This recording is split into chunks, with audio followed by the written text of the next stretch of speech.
Hey, welcome to the show, everybody. This is James from My Take on Reality. Yeah, I didn't have a stream scheduled for tonight, and this actually might be kind of Wild Westy for me because I'm not sure who's going to actually show up because this isn't a scheduled stream. Move my camera over a little bit.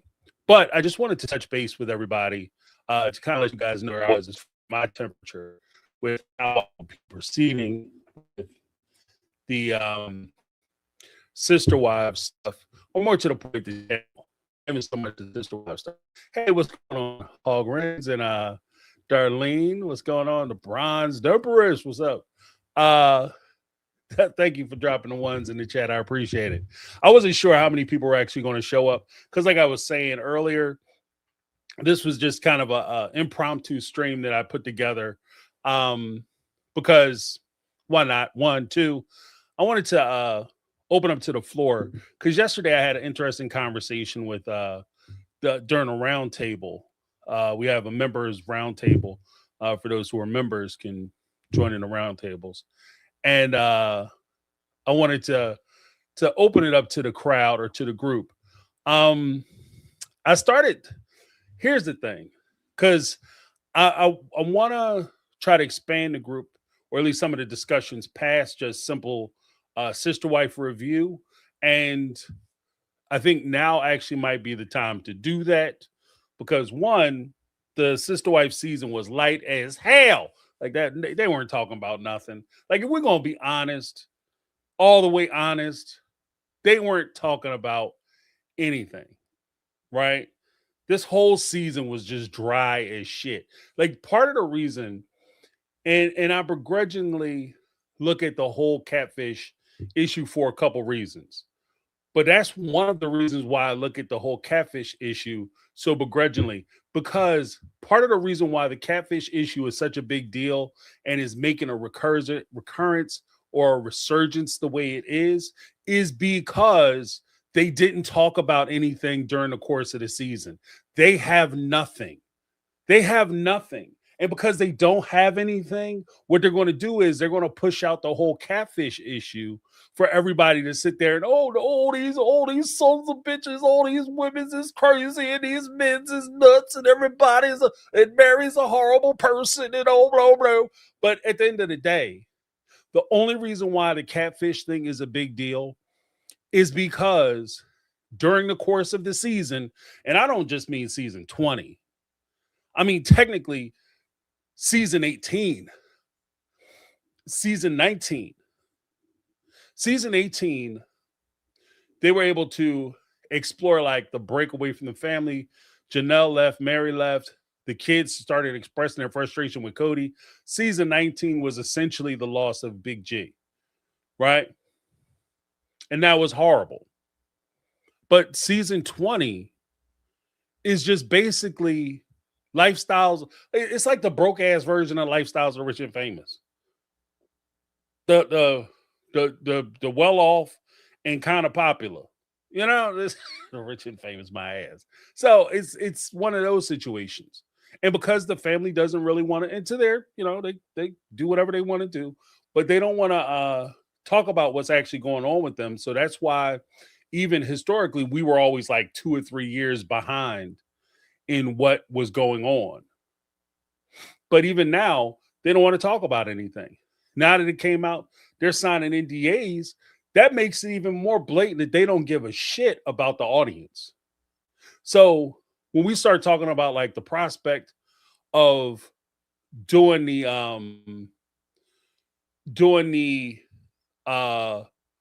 whole like catfish, we're gonna dig into it and we're gonna really do deep dives into the catfish. I recognize the only reason why we're talking about it is because they didn't give us anything else to talk about. The second reason why I'm not a big fan of jumping into catfish stuff is because, and I've taken this position for a long time, I feel like the catfish thing is something that's just constantly used to kind of bash Mary over the head with. And it feels like when Mary left, the way these types of relationships work, when Mary has an unsuccessful launch away from the family, a break away from the family, and she has to come back to the family, then she becomes the example of why nobody else should try to leave. If you want to be like Mary, who tried to leave and she failed, now she has to come back. Now she's got to beg for attention. Now she's got to beg for resources. Now she got to earn her spot. See, if you want to be like Mary, you go ahead and follow behind Mary. But if you don't, no matter how upset you get, no matter how I treat you, you better stay, because otherwise you're going to try to leave. And just like Mary, you're going to find out that the world is a much colder place than here. At the end of the day, you're better off dealing with the devil you know. And that's where, like, that becomes a huge booster for people in these types of abusive relationships. You know, the other part of it, guys, I got to tell you, because there's been a resurgence of a lot of the catfish stories and stuff, there's also been a resurgence of interest in the people who surround the catfish. Like, if we're going to be honest, when was the last time, other than maybe the tail end of this season, when they brought up the catfish because they were showing off the trailers for the tell-all? When was the last time you heard Kendra's name? Like, in a real conversation, like, people were like, Kendra, blah, blah, blah, Sam Cooper, blah, blah, blah, you know? People weren't talking about them. You know what? Because they're irrelevant. They're irrelevant. And they're only relevant in the form of the catfish.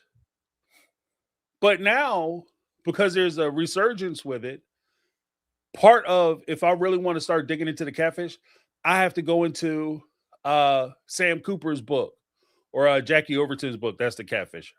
I have to go into Jackie Overton's book, who she penned as Sam Cooper, which is crazy. That's bananas, right off the top. And I got to tell you, like, from I had a cursory look at the book because I was thinking about doing a book club with it. And I don't know where I am with it. I haven't made a final decision on it yet. But the way the book reads, it reads like the love letter of an obsessive compulsive maniac, like a stalker. Like, this book is, like, so far, when I'm looking at some of the pages, I'm just quickly leafing through and seeing, kind of trying to get a feel for it before I actually sit down and read it. It's reading like somebody is in the bushes watching Mary talk about how much they love her, and, oh, yesterday was trash day. I call it treasure day because I went to her can and I was able to find a comb with her hairs in it.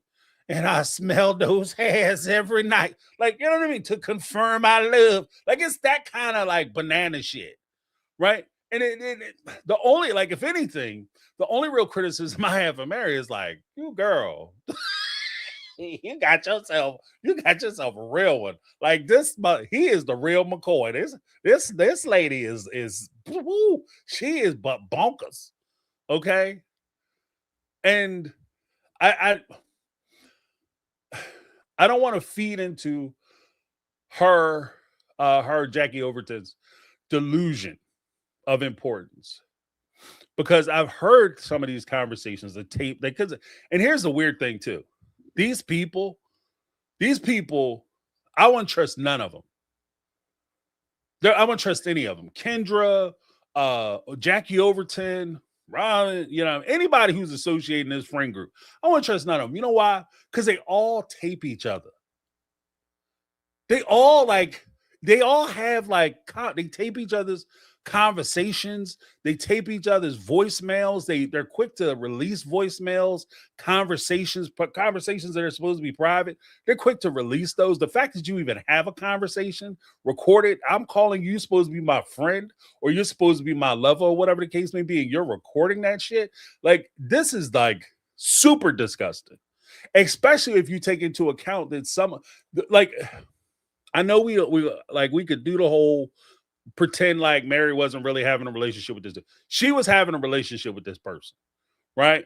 And, like, as a full-grown ass adult, she was having an adult relationship with this person, which includes, you know, sharing secrets, talking to them, you know, on occasion. sharing intimate moments, because that's what happens in adult relationships. One of the things I tell my kids, especially when they were very young, enjoy this time.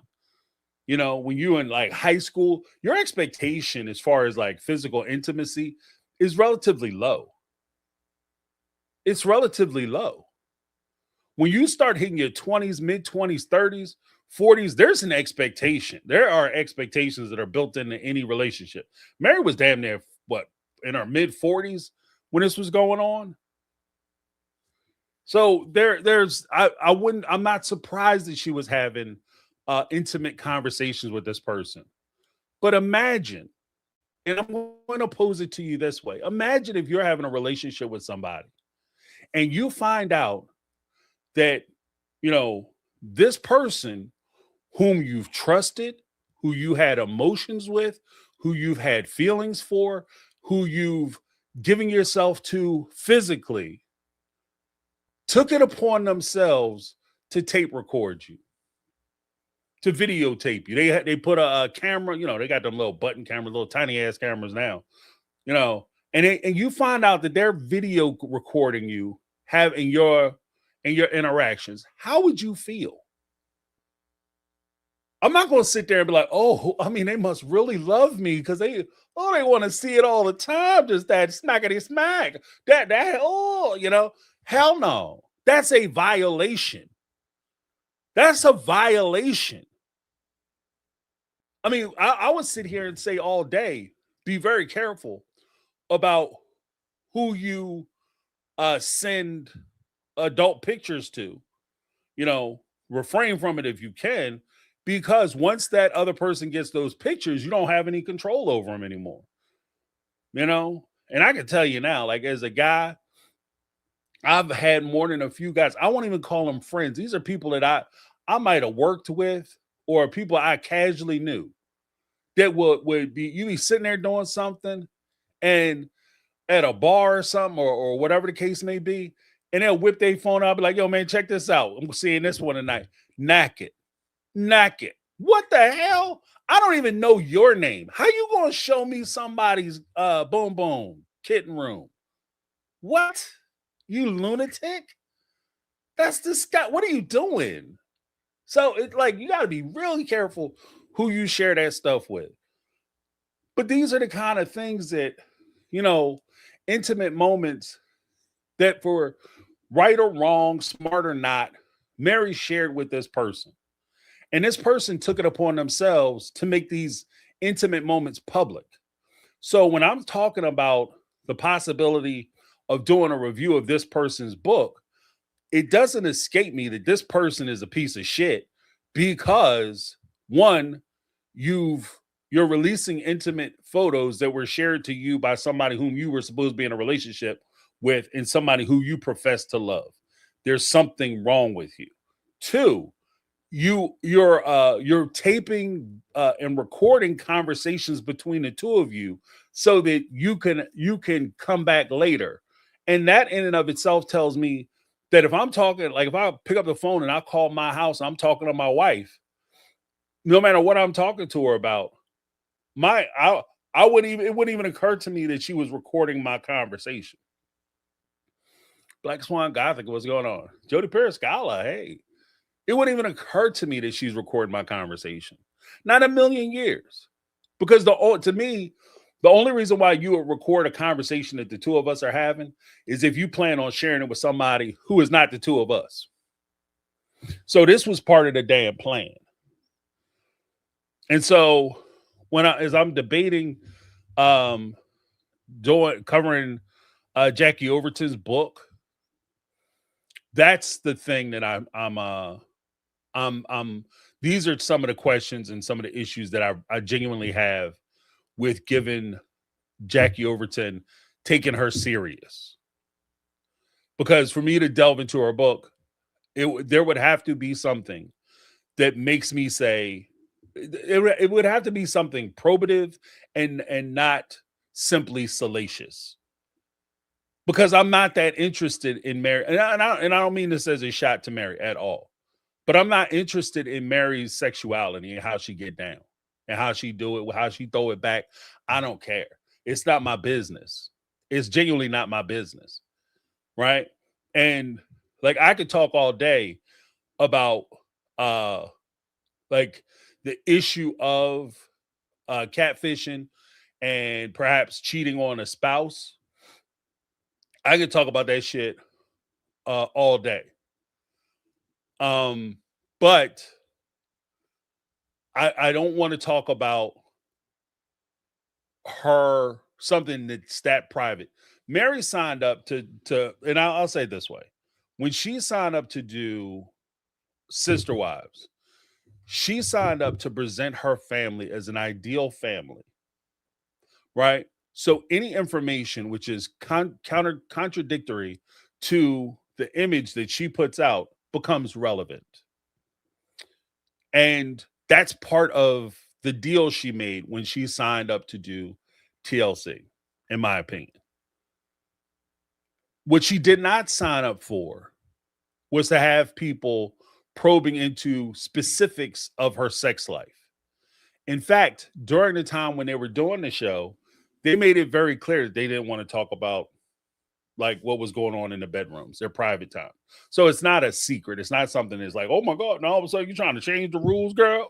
You know what I mean? It's not that way. So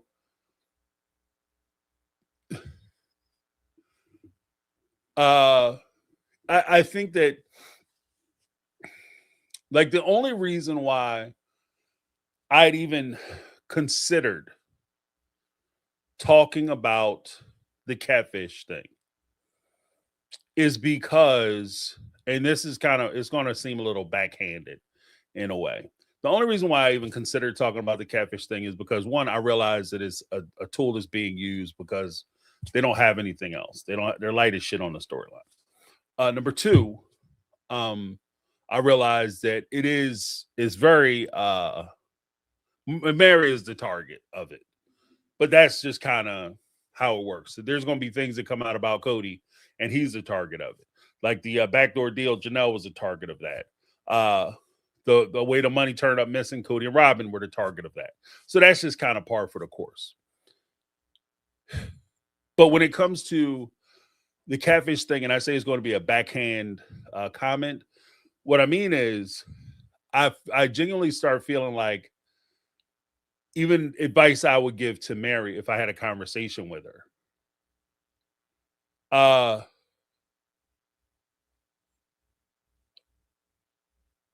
As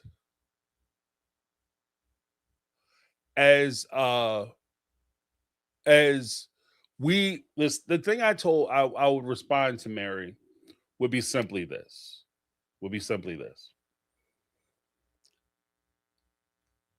We have to recognize that the genie is already out of the bottle. Okay. And whether I choose to talk about it or not, Mary chooses to talk about it or not, it is going to be discussed. Full stop. It's going to be discussed. And to be honest with you, I will give a little story time. Story time. My personal experience on this subject matter on this show. When Big G's passed, I took a little. My take on reality took a little time off from Sister Wives. When Big G's passed, I didn't comment on a lot of the stuff that was happening with regard to the family. I was giving respect to their privacy. I took a step back. I'm not going to discuss Big G's. I'm only going to talk about it more in the line of tribute, blah, blah, blah, because I felt like that's what I needed to do. And to be honest with you, I don't regret that decision. But if I'm going to be real about it and 100% about it, I made that choice and that decision, but everybody else didn't agree with me. Everybody else didn't agree with me. And there were people who did comment on it and they made videos about it and they made speculations about the situation and on and on and on and on, made salacious perspectives, observations, or, in some cases, nobody big, but there were a few smaller channels, Small, when I say small, I mean smaller than mine. Like, but but there was a few smaller channels that were making statements that were insane. Insane. And at the end of the day, nobody was saying, you know what? My take on reality stood firm in their principles and didn't discuss it. You know what people did? They unsubscribed to my channel and they subscribed to the people who were talking about it.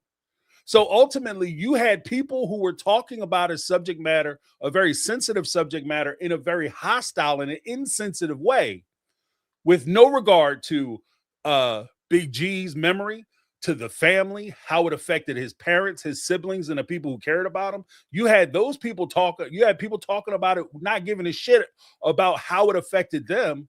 And to be honest with you, I think that if I were to talk about it, I tried to, and I did. I think I successfully did talk about it in a way that was very respectful of not only Big G's memory, but the people who surrounded him. But because I chose to keep my mouth shut, that voice went unheard. And it's the same thing here. If we, as common sense people, say that we I refuse out of principle to talk about the catfish thing because it's embarrassing to Mary, what is going to happen? What's going to happen is you're going to have people who are going to talk about Mary, they're not going to be sensitive about what's going on with her and what was happening at the time. They're going to say whatever they need to say to try to get the clicks they need to get. And they're not going to tell the truth about the situation. They're not going to give honest perspective on what was actually happening, why this issue could have happened. Why this isn't something that is just independent and somehow this is a Mary problem. Because I have an idea for a video that I want to do, and I want to be very clear about this. Like when I thought about it, and I've been thinking about this, it's been something that's been weighing on me because, like I said, I don't like being used. I don't like being used. But at the same time, me not saying nothing is the equivalent of, because I've seen where people say like, this is us ganging up bullying on Mary. I would respond this way. If there was a small kid in your school and that small kid is being harassed, he's being teased, he walked down the hall, kids going upside his head, knocking his hat off, in the morning, kids stuffing him in the locker. He walks down goes to lunch, walking back to a table with his lunch tray and people slapping his lunch out of his hand.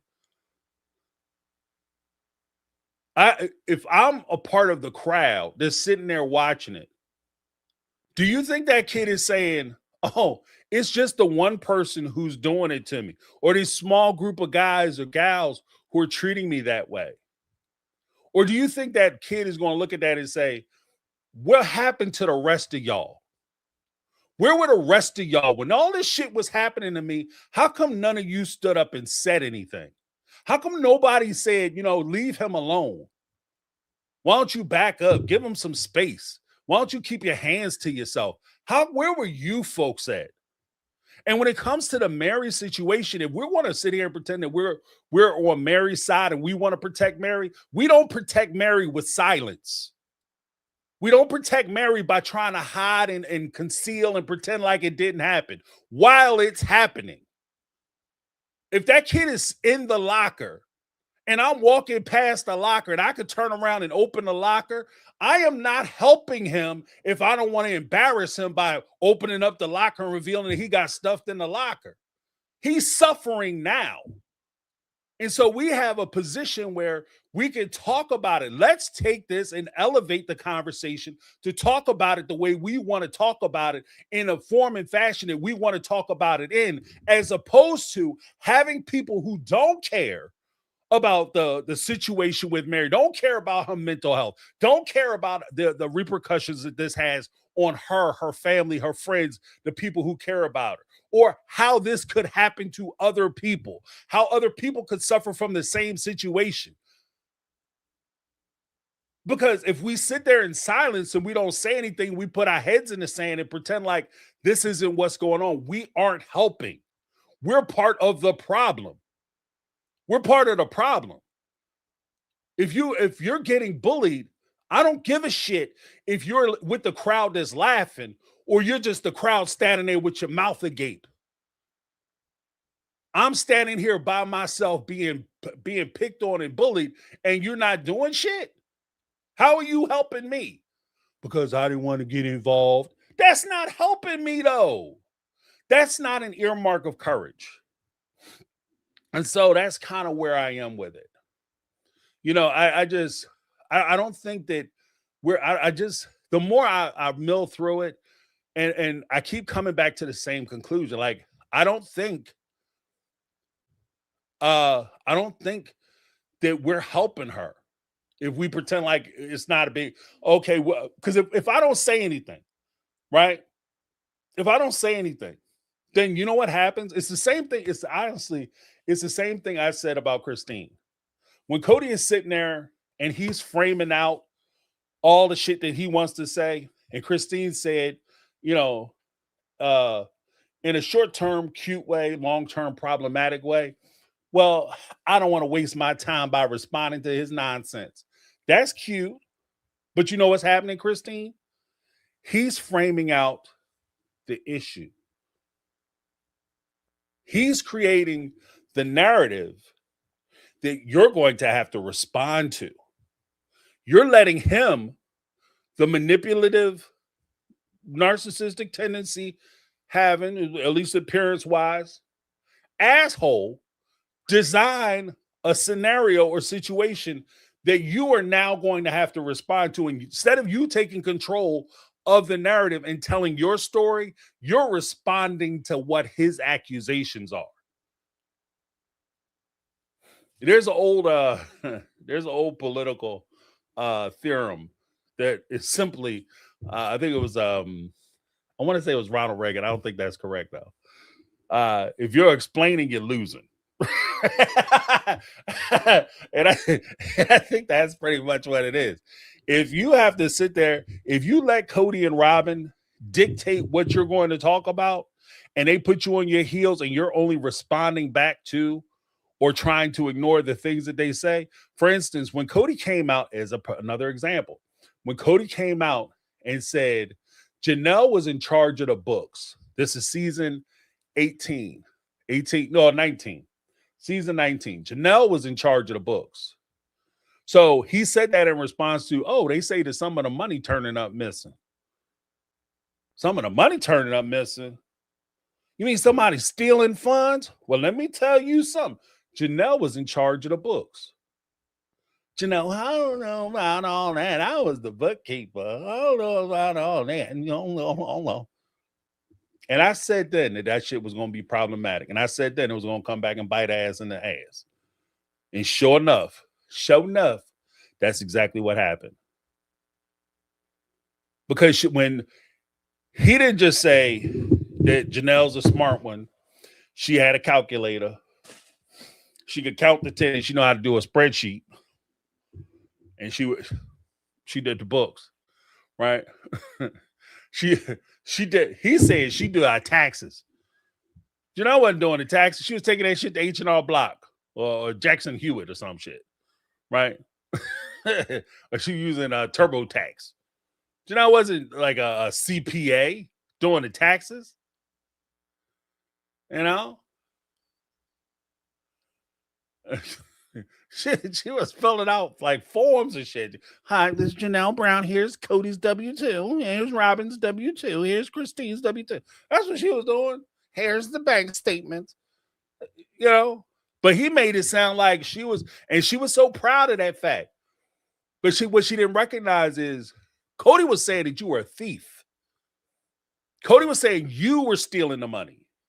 If you weren't stealing it, you were criminally mishandling funds, right? I don't say criminally, allegedly. You were mishandling funds. At best, you were stealing them at worst. That's the accusation. That's what I drew from it. Then now, when he's sitting there talking about why would you listen to Janelle for the backdoor deal, a lot of us rolled our eyes, but let's be honest. We're rolling our eyes because we followed 20 seasons of this bullshit. If you are new to the game, if Cody's plan had worked, he went to special forces and he had a whole crop of new people who were just so enamored and interested in this energy, energizer bunny ass dude who's just running all over the place, got the hustle in his soul, and he's fascinating and handsome, and he's just so adorable and funny. And they tune in to Sister Wives, and they hear the guy that they're there for say that my ex-wife Janelle was the one who was the bookkeeper, my financial advisor. So therefore, if money is turned up missing, it's her fault. Had his plan worked, Janelle thinks she's catching heat now because of the backdoor deal situation. You have no idea the shitstorm that Janelle would have been mixed up in because she never stood up for herself. Because she wanted to, I don't want to create no problems, create no waves. Because she don't want to create no waves, she was going to reap the damn monsoon. Okay, sometimes you have to put on the record that this is bullshit. This isn't going to work. This is no bueno. You have to let them know from the top. No. I didn't have control of shit. Cody and Robin were controlling the money. They had deposits and withdrawals all the time. Well, not deposits. They had withdrawals and stuff all the time. I would ask him about them. He would tell me it's none of my business. That's what I know about the account. And as far as advice, I advised him to stop taking money out of the damn account. That's what her response should have been. But don't let people lie on you. Don't let people sit there and tell lies on you. Oh, it won't create no problem. And it's the same thing. Like I said, it goes back to like I'm saying with Mary. I don't feel comfortable because I said I wasn't in love with covering the idea of the catfish because I don't like a bully. I don't like a bully. But at the same time, me not liking a bully is also me recognizing that if you don't stand up and stop a bully, the bullying don't stop. Because bullies, I don't know. Maybe y'all experience is different. But anytime I've seen somebody who is a bully, and I'm not just talking about schoolyards, because let's be very clear. Part of the reason why you have to teach your children to be able to deal with bullies and how to navigate those situations is because when they get into the workplace, whether it's at the Target, the Walmart, the Piggly Wiggly, the supermarket, the office building, corporate America, wherever, especially in corporate America, by the way, you will run into bullies. And you have to know how to navigate that situation. If you don't, and you don't know how to navigate that situation, you will not only be bullied today, you'll be bullied tomorrow, you'll be bullied the next day and the day after that. Because in my experience, I've never seen from the playground to corporate office suites, executive suites, I have never seen a bully say, you know what? I'm an asshole. I need to change my life.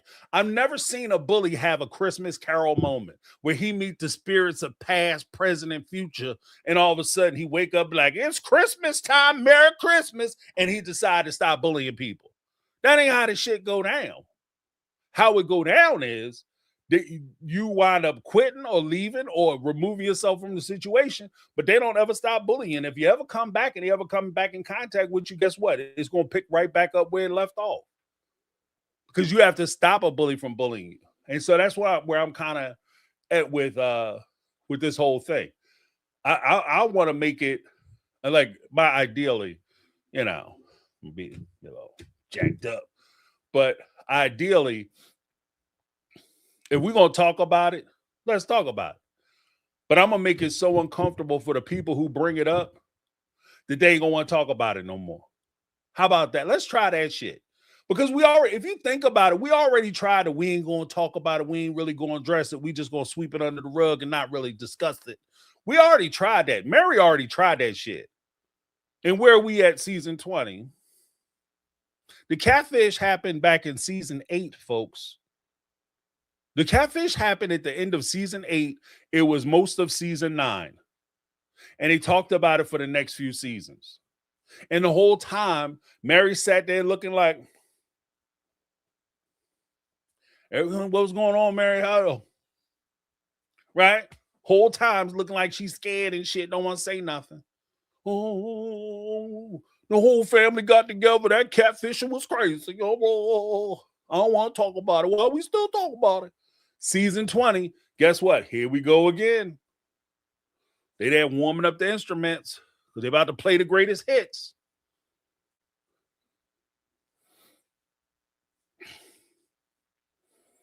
Just saying. Like, that's just kind of where I'm at with it. But like that's the whole thing.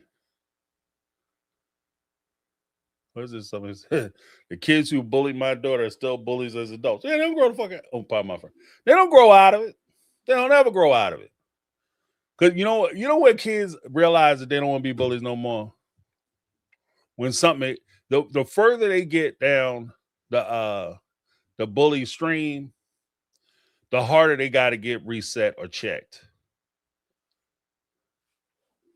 So they run into the right one. And all of a sudden, be like, you know what? This bullying shit ain't for me. I like math. You know, you realize you ain't a tough guy. This ain't fun.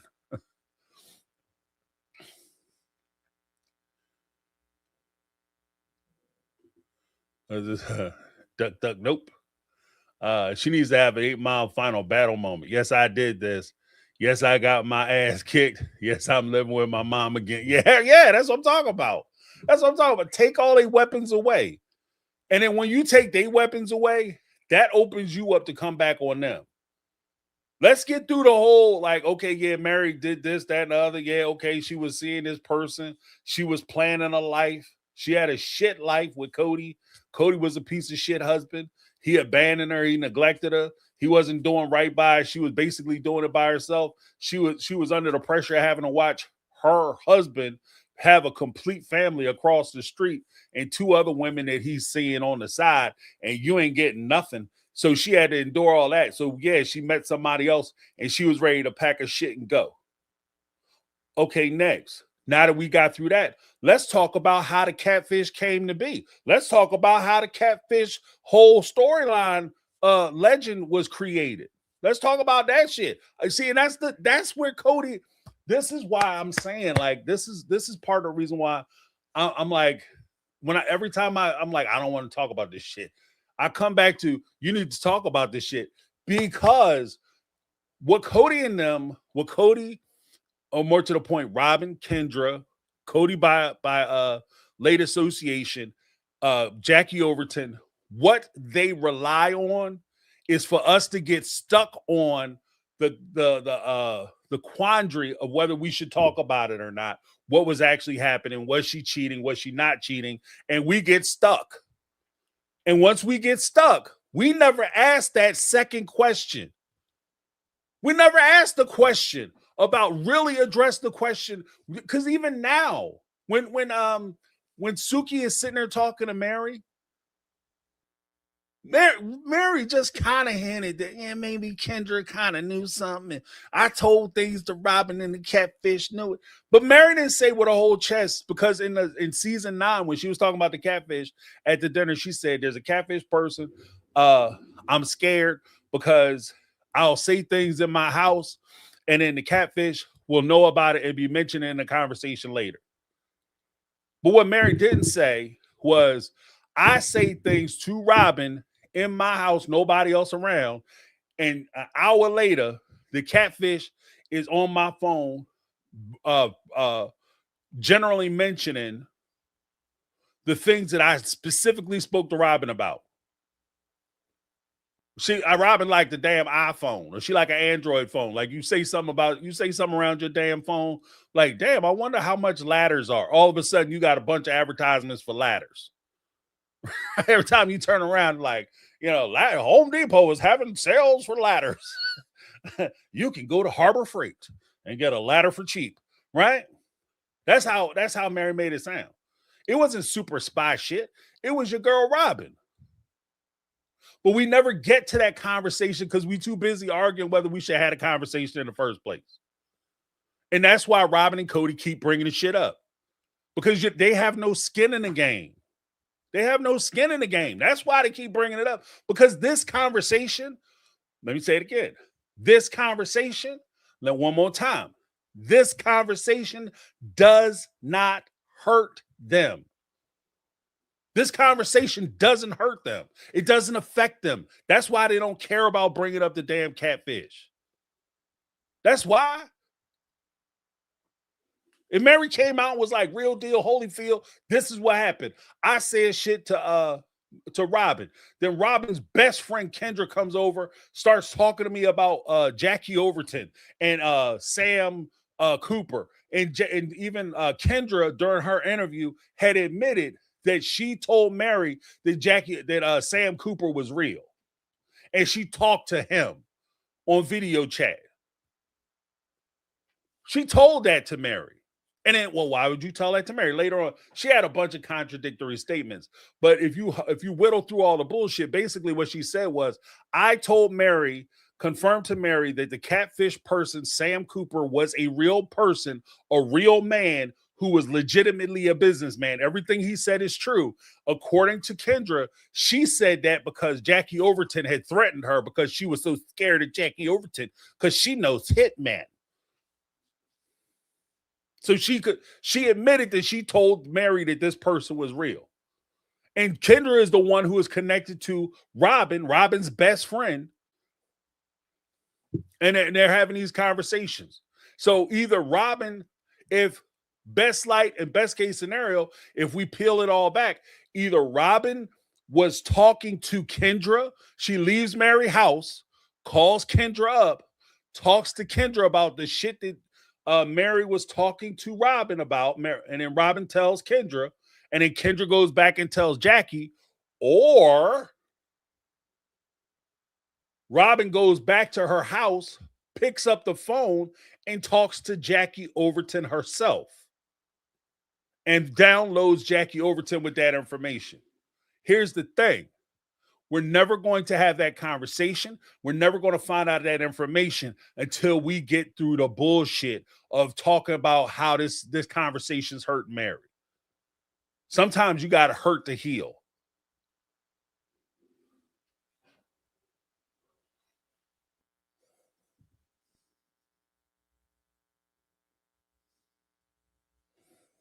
You know?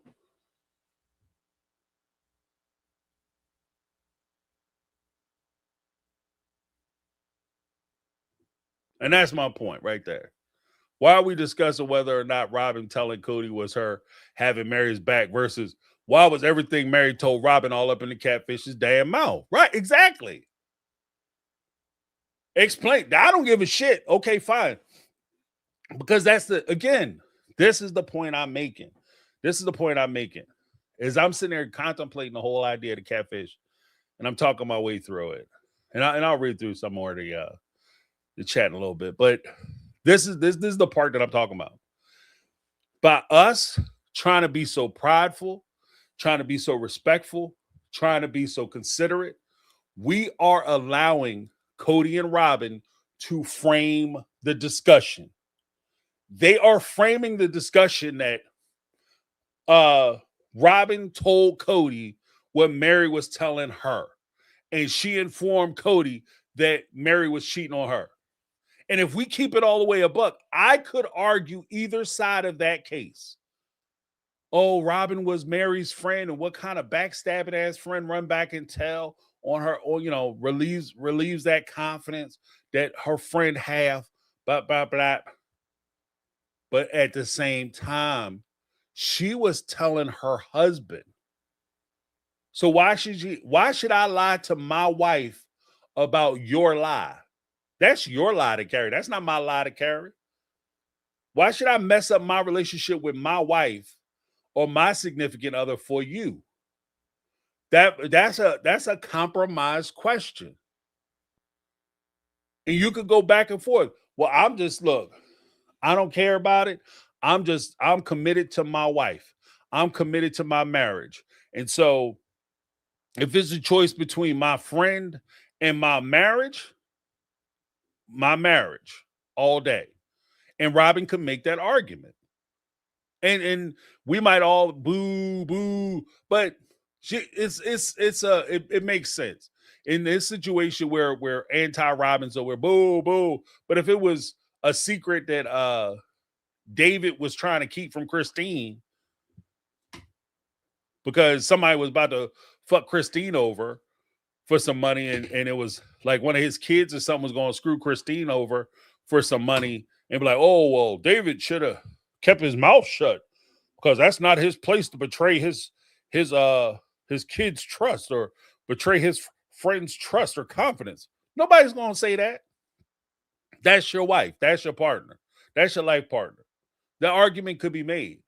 It muddies the water.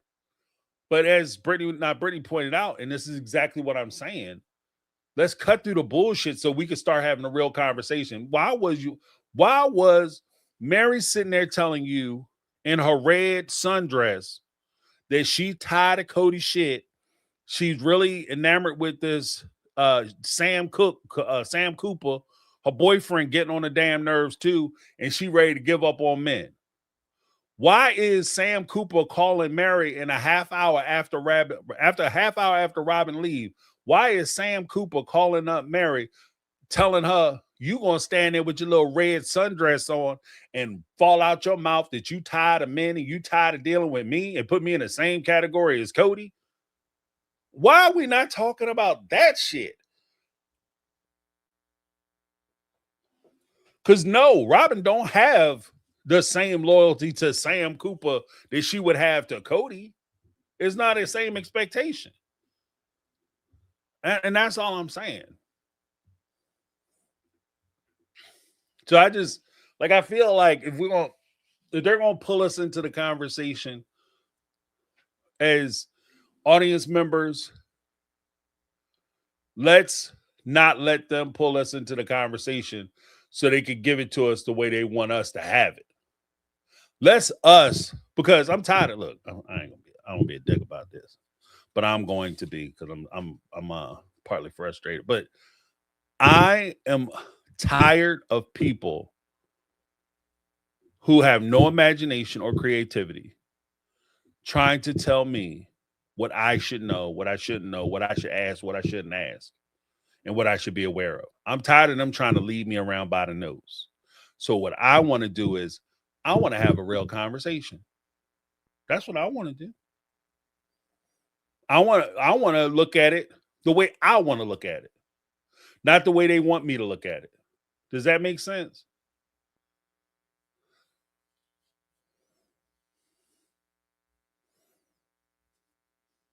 I want to look at the way I want to look at it. And I want to explore it the way I want to explore it. I want to explore it the way it makes sense to me, not the way they want me to try to understand it. James, what you got to understand is Mary's a piece of shit because she was cheating on Cody. Cody was doing everything he needed to do because Cody was spending equal time with all the wives. And Mary betrayed his trust because she told him Cody was coming around. Cody was doing everything he was supposed to be doing.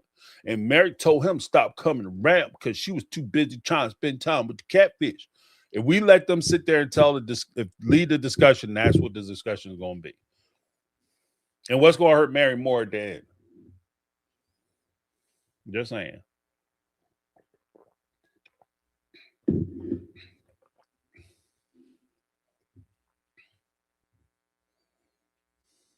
You know?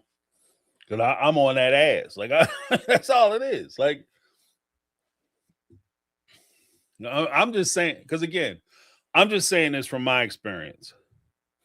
Because you live, you learn, you experience things, you take positions, and I'm not, again, to go back to it, I'm not mad or frustrated or even regret the way I handled the Big G stuff, because to me it was crazy.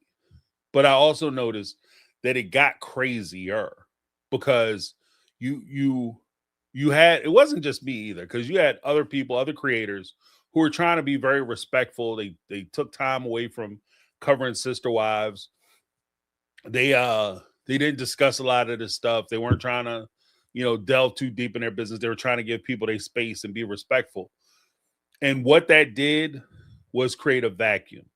And the one thing nature hates is a vacuum. So those common sense voices were removed from the conversation because we were trying to be respectful. And the only people who were talking about were people about the subject matter, were people who didn't give a shit about the subject matter, or the people involved. They didn't care about trying to find out any additional information. They weren't trying to be tactful. They weren't trying to be respectful. And more importantly, they weren't trying to be strategic in their conversations about it. And there was no tact. And the only thing that happened was you remove the common sense element from those conversations. And in my opinion, it did not help to have that absence. In this particular case with the catfish, like I said, because they don't have shit else to talk about, they want people to take the high road. People with the information, people who've been following the show for 20 seasons. Robin and Cody don't want us in the conversation, and that's the part about it too. And I would submit that to anybody who questions themselves or the motivations of covering the catfish thing. Would you rather have somebody who has extensively watched Sister Wives from season 1, episode 1, all the way through season 20, episode 18, or all the tell-alls, somebody who's familiar with the ins and outs, somebody who's familiar with a lot of the stories, the subtext, read the books? Would you rather have that person talking about and exploring the idea of the catfish situation, how it came about, what was going on at the time, what led up to it, what the fallout was, what were the realities in that situation, because nothing happens on an island or isolated from other circumstances? What was happening at the time? It wasn't like, Robin came into the family, everything was awesome and gelling and wonderful, and then all of a sudden Mary's found a catfish. Mary was going through a dark time because not only was Cody not coming around, but they forced her to divorce Cody so that Robin could marry him. And then, like I said, the other part that people who don't follow the show really might not understand, the other nuance they might not pick up on is,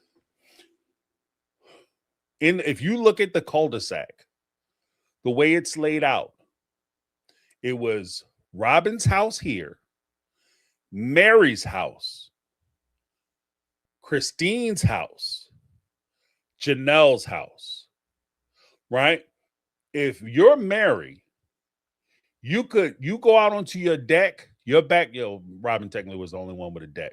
But if she went into her backyard or was driving up on her house, she could look over and see Cody over there sitting out eating dinner with his family, Robin and her kids. On another night, she might see Cody out there barbecuing or whatever for Christine and her kids. She can see Cody pulling in and pulling out of people's garages. The whole nine. Watching them, when they go out for little Sunday fun day trips to the parks and shit like that. You watching them do all this family stuff with these other people. Romantic times with these other people. So it's not just the fact that he's not coming around. It's also compounded by the fact that you're watching him be the man that you wish he could be for you, for somebody else. And that may help to make that added into the whole calculation of the catfish situation and her vulnerability to the catfish situation. Would you rather have somebody like that talking about it who understands those things? Or would you rather have somebody who just started covering Sister Wives in season 16, 17, maybe? Somebody who's just started covering Sister Wives when Sister Wives got popular again. And the only word they have to go off of is basically what Cody is saying. Because I'm going to tell you right now, on the surface, if you look at it, if you said to me just an easy way to do it, and if I was going to argue it, the way I would do it if I was trying to cover it up is I would merely state that Cody, Mary were legally married. They were divorced legally, but they still maintained their spiritual marriage. And then at some point, as Cody describes it, Mary decided one day she met the same person, and so he was this handsome, successful man, and she kicked Cody out. And she cheated on him. And then he, in his graciousness, decided to take her back. Now all of a sudden, Cody's a damn hero. He's a hero of the story. It's not that hard. And I know people are gonna be like, James, that would never happen. I'm telling you, that will happen. If you don't understand, if you didn't watch this show from the beginning, if you didn't watch the nuances of this show, that's what you would be left with. What was Cody counting on? You know, on like because I got rid of my Discovery Plus, right? And I don't have access to my HBO anymore. HBO tightened up. So I have another provider I'm using for my sister wife content. You know, my provider, including which also includes TLC, the TLC Go. Did you know that on some of those provider networks, you can only go back to season 18? So even if I was a person who wasn't familiar with Sister Wives and I just got into it, the first season I could watch is season 18. And a lot of season 18, 19, even according to the apology tour, can be explained away with one simple phrase. I was getting divorced and I was angry. I said a lot of mean, nasty shit. I didn't conduct myself the best because I was heartbroken. I was angry. I was in my feelings. So I said a bunch of stuff I didn't mean. And if anybody's ever gone through a divorce or known somebody who's going through a divorce or a bad breakup, none of that is unreasonable. I'm not going to look at my friend who might have went through a divorce and say, you're a terrible person because you said some mean and hurtful shit. No, it's par for the course. Because their life is changing unwillingly and unceremoniously. Their life is changing. They don't want their life to change, but due to things that are sometimes out of their control, their life is going to be fundamentally different. And they're angry about it. So if he said or did something which might be construed as mean or nasty, par for the course. That doesn't make him a terrible person. But if you saw like season 1 through 16, be like, yeah, he's a piece of shit.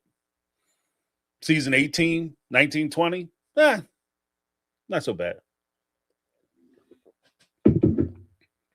Still trying to work it out with a wife who cheated on you? He's a sensitive soul. I'm just saying. But let me check this. We had Brittany member for 11 months said, you know what happened if if I do what I want to do at my job, I don't have that job anymore. That's how that works. Like when I say no to doing your job, cool. Unemployment line. Yeah, that's pretty much it. You can't go to your job and be like, all right, look, man, you keep coming up to me, sweat me about that shit. I ain't come here to work. That'll be your last day. You know what I mean? Your box will be waiting for you, sir, at the reception desk. That's how you get the conference call. You know, get the meeting for the conference room. Immediate emergency meeting in the conference room. Come immediately. You go down there. Where's everybody at? Everybody's here. Everybody need to be here. It's your boss, the HR person, and I guess a manager or somebody, and maybe somebody from security. And they're at your office emptying your desk out, packing your shit for you. I ain't come here to work. Thank you, Brittany.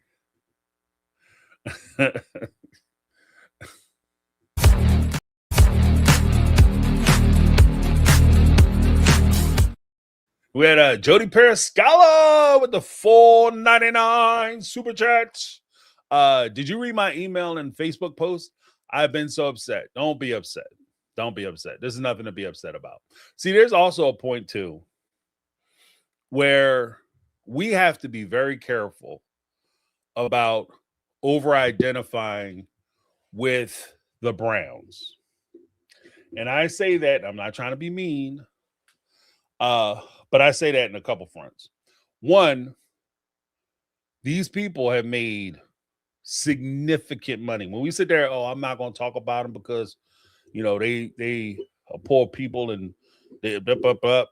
These people have made Like we could look at them and say, I wouldn't have sold my story for $1 million. They did.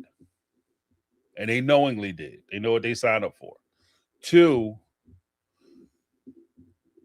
you're feeling worse about a thing for a person than they feel for themselves.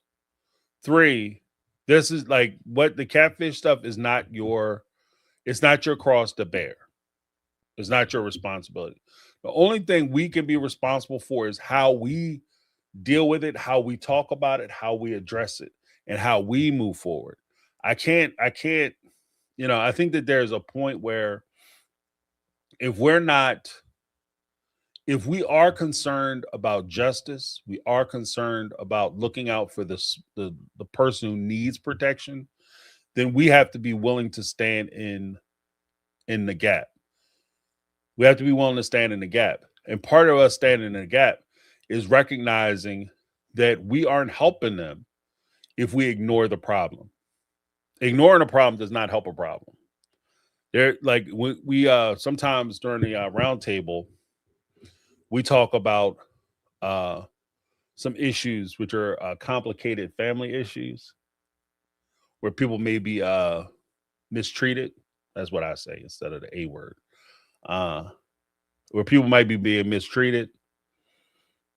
And one of the big things has always been how many people know that this thing is going on.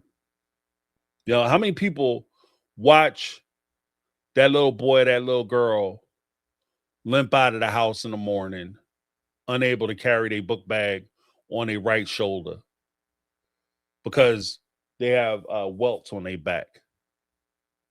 How many people are sitting there watching these kids when they go out and play during the dead heat of summertime, 110 degrees outside, and the kids all wearing long ass pants and long shirts? How many adults notice that? And do we celebrate those adults when they sit there and say, you know what, I'm not gonna say nothing. I'm gonna ignore it. I'm gonna pretend like I don't see it. Right? There comes a point where we have to, you see something, you say something. And I wanna, like, I honestly, I've been bouncing with this whole catfish thing since the beginning. I won't say since the beginning, really since the time I started doing sister wife coverage, because it's always been around. And one of the things that's always bothered me about the catfish thing is, again, we've always taken a position that it's a lowbrow conversation. It's not worthy of discussion. It's only geared to make Mary feel bad, which I think is true. Is the purpose of it, and is intended to make Mary feel bad and beat her down. I think that is part of it. I'm not going to just pretend like that's not a thing. But because of that, we all sat there and said, and including me, I've done it too. I'm not even going to bother talking about that shit. I think it's dumb. I think the conversation's stupid. Right? I've done that. And you know what I've noticed?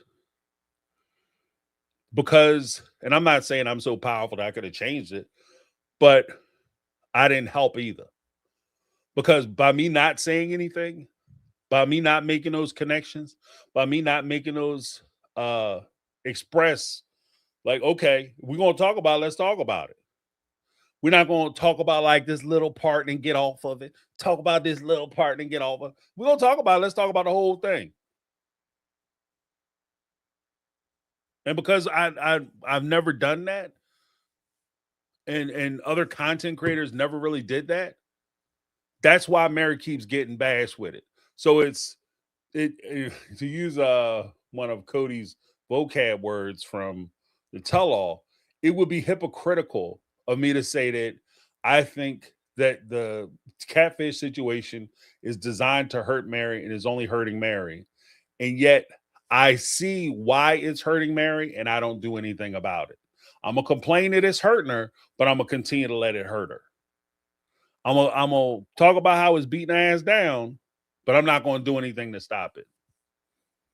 And that's where I say, like, I'm gonna there's a term that is used, shepherdize. I'm gonna shepherdize the information. I want to go through and figure out what information is relevant, what information is important, whether it's Jackie Overton's book, whether it's Kendra's interview, those kind of things. If there are details, like I have no interest in, like I said before with Jackie Overton's book, I have no interest in going into it because it reads like the love letters of a psycho, right? I, I have no interest in going into Mary's personal life as far as like what she do in the bedroom. That is her business. She did, and I'm gonna be honest with you. Like if she's having a relationship with somebody, she did nothing wrong. I'm not I'm not a purist. I'm not gonna sit here and pretend like, oh well, you know, she was having sexual relations with somebody she wasn't married. That's not me. So she was having a relationship with this person, and that's if she decided to have intimate moments with that person, that's what she, you know, that's her business. That's her business. That comes along with that's par for the course. Okay. But again, once we get through, part of my goal in talking about it, if I'm really going to delve into it, is I want to get through the bullshit. And that's why I say, Jody, don't sit there and feel bad. Because if I'm going to get into it, I'm cutting through the bullshit. I'm not going to sit here and Mary ain't shit because she had a boyfriend. Mary, look what Mary pictures Mary sent. Listen to her voice messages. Listen to how she was having this relationship, conducting this relationship with this person. Let's just go ahead and acknowledge certain things so we can clear the decks on it. She was having a relationship with this person. Okay, right, wrong, indifferent, whatever the case may be, it is what it is. Let's take the value judgment out of the situation. This is what it is. She was having a relationship with this person, Sam. I said yesterday, I said before. Yesterday wasn't the first time I said it, and I'll say it probably until the end of time. Part of me, significant part of me, wish that Sam was a real dude. Wish that Sam would have came in, swept in, and swept Mary's ass out of that. Now, I can't say that if I'm going to sit there and pretend that Sam was just a friend. And because there would be no chance that that's going to happen. So let's call it what it is. Let's get through the dumb shit, because if we don't talk about it for real, we are playing directly into the hands of Cody and Robin. That's where they want us to be. They want us to be in a situation where we're only worried about the small fish stuff. They don't want us talking about the real aspects of this relationship. They don't want us talking about the okay, I accept this, but what about that? They want us to stay on the, barely getting into the I accept this part, argue and defend against whether Mary was actually committing an affair. In my opinion, she was having an affair. And let's move on. Shit happens, like I said. There are mitigating circumstances to that affair. Let's talk about that. Mary didn't just cheat out of nowhere. They don't even want to talk about that part of it. They want to frame it as Mary just up and decided one day that she was going to cheat on their happy home and disrupt their happy home. And if I listen to what their description is, and this is me, logically speaking, if I listen to what their description is of this situation and I don't combat it with additional information that people like myself or Sarah Howes or Crystal Ball or Katie Joy from Crystal Ball or Notes to Self or anybody else can fill in those gaps as to why Mary did what she did and why what she did wasn't as bad as people are trying to make it sound. If we don't fill in those gaps, then the other part of it is when Mary comes out and says, but you guys don't understand, Sam Cooper was dangerous and he was threatening me. It goes where I was saying before. If Mary wasn't having a sexual relationship with Sam Cooper and they weren't having a real relationship, then Mary is at fault for jeopardizing the family's safety. And that becomes a different thing. And then now it's not bullying, it's me pointing out that Mary is dangerous. And that becomes a different conversation.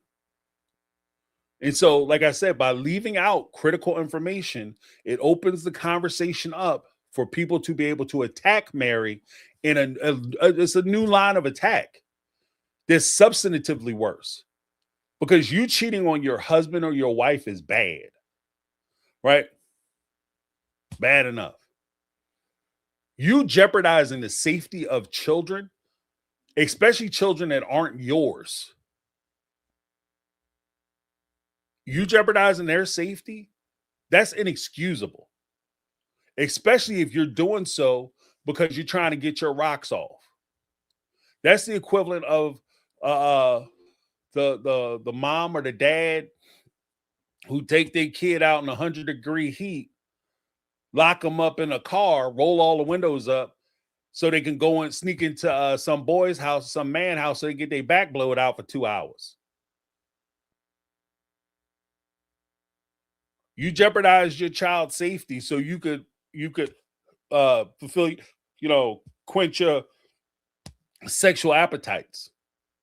You're a piece of shit human being. That's the framing of the conversation that will happen if we don't start observing and having the bigger conversation. If we sit here and pretend like we don't see it and we ignore it, I'm telling you now, that's where the conversation is going. And then once it gets there, it's too big. A lot of that will be, it's like a train. Once it gets up a full head of steam in one direction, it's too difficult to try to turn it into another, send it back the other way. It becomes insanely difficult for you to be able to not only stop the train, but send it back the other way. And I don't want to sit around and wait to have the conversation at the time when we're talking about safety issues and how neglectful Mary is and how dangerous Mary is. And you think that, and if you're one of those people who was like a Mary, Mary stan, or you're a Mary fan, or you have a conspiratorial nature with the other wives, or maybe even Cody, that they may be against Mary. If you think that they might be against Mary, do you think that they won't throw Mary's ass under the bus? Because that is a huge, I'm telling you, like, that's a showstopper. That's a showstopper. You were so worried about this man that when they were threatening your life and they were threatening your safety, you didn't tell me as a parent that this is what was going on at your house. But instead, you allowed my kids to go out and play in the front. You allowed me to have my door open so that the kids could come in and out of my house. And you got somebody who's supposedly scaling the damn wall and breaking through the security system. Because remember, the Vegas house was in a gated community. There's a gate. There's a reason why Mary and them couldn't go inside. They had to stand at the gate. There's our house over there.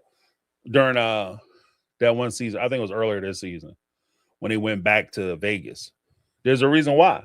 It's a gated community.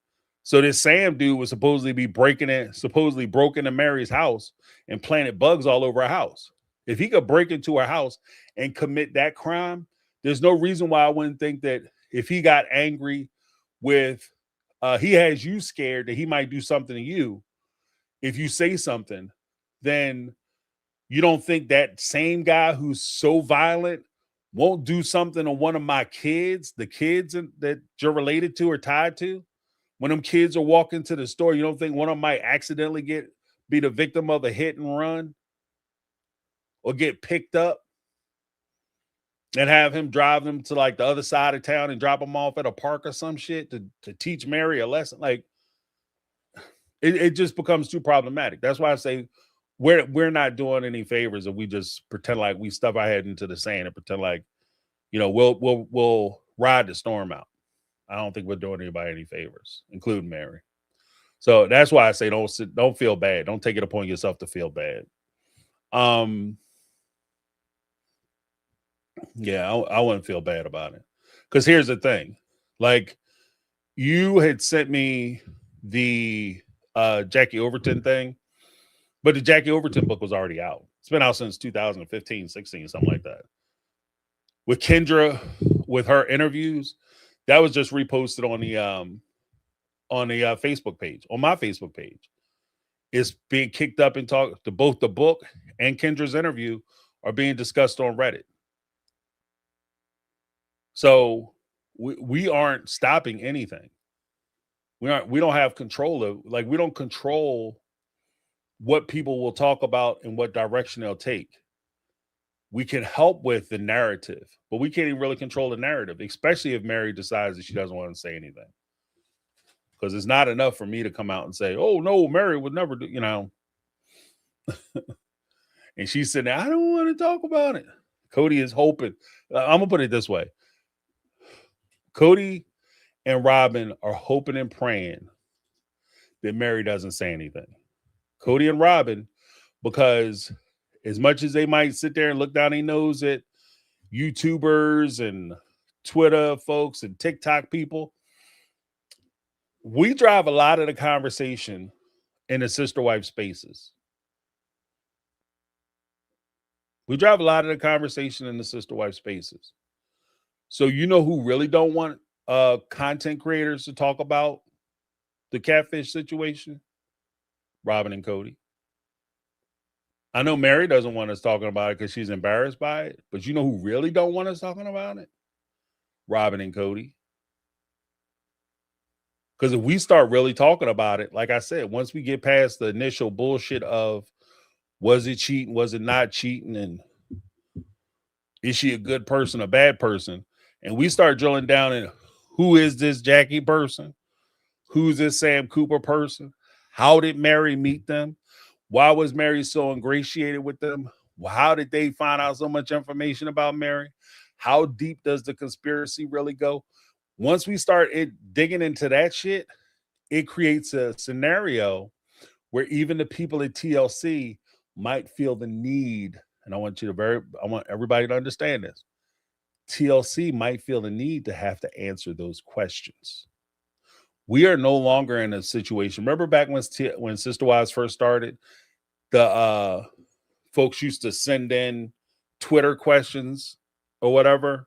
They ask questions on Twitter, and they even had a couple of like tell-all episodes with Meet the Browns where they would sit there and answer the Twitter questions.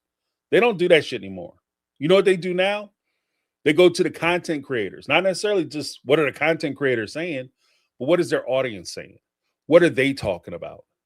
And that helps them to determine what they're going to highlight on their show. So if we sit here and we don't say shit, then all it's going to be highlighted on their show is that Mary got catfished. But if we really start digging into it and we press everybody to start digging into it and get past the bullshit question of whether Mary was cheating or not, irrelevant. That was 20 years ago almost. Well, I guess about 10 years ago, right? When we get past the whether Mary was cheating, she was cheating. It is what it is. To me, it's not even a conversation. She was cheating. It is what it is. Fuck it. Right? And she might be wrong for cheating. But what was going on and why did she find herself in that situation? And let's make it embarrassing again. Let's make it not only let's share this the burden of that situation with everybody who is culpable, not just Mary. This is not Mary's cross to bear alone. Everybody who was involved needs to get some. And what's going to happen is you start making them ask sincere, real questions. You know what's going to happen? Cody and Robin ain't going to want to talk about it no more. Let me say that one more again. If we want Mary, we want to protect Mary for real. We want to insulate her sanity. We want to protect her mental health. We have to create an environment where they stop hitting her with this bullshit. And that's going to happen when we make the shit uncomfortable for Cody and Robin. Right now, it's not uncomfortable. That's why they brought it up. That's why Cody is so adamant about talking about it. They didn't talk when Cody, they say, Cody, you abandoned your wife. He didn't refuse to even entertain that question. Oh, no. You gotta understand, Mary was the one, she kicked me out the house. Blah, blah, blah. It wasn't embarrassing for them. If we want them to stop talking about it, we gotta talk about it. Make that shit uncomfortable for them to talk about. And guess what's gonna happen? When they start asking real questions, well, Robin, what about this Kendra person? Well, she was my friend, and I don't really want to talk about it. Well, I mean, she's an integral part of the catfish story. We can't talk about the catfish without talking about your connection to Kendra and how the catfish, how you possibly knew the catfish, or things you said to Kendra for whatever reason. I don't understand why, if your friend, you going back, Mary's confiding in you, I'm in love with Sam Cooper. He's the shit. He's handsome, he's strong, he's tall, got a full head of hair and a full-time job. Right? I can understand. You can make the argument why Robin will go back and talk to Cody about it. You could never get me to understand why Robin would go back and tell Kendra anything. So, Robin, you got some splaining to do. And the second you put it into that perspective, Cody shuts down, Robin shuts down. And when they shut down, they stop talking about it. And that's what I'm saying. It's the power of you combating that system, fighting that system, not letting them just say whatever they want to say. Don't sit there and feel bad for it. This is that point where I would say, don't ever feel bad if it was you in your situation. Don't feel bad about defending yourself. Don't be bad. Don't feel bad about defending the truth and being honest about situations. My mother told me when I was a young man, the only thing you owe anybody is the truth. The only thing you owe them is the truth.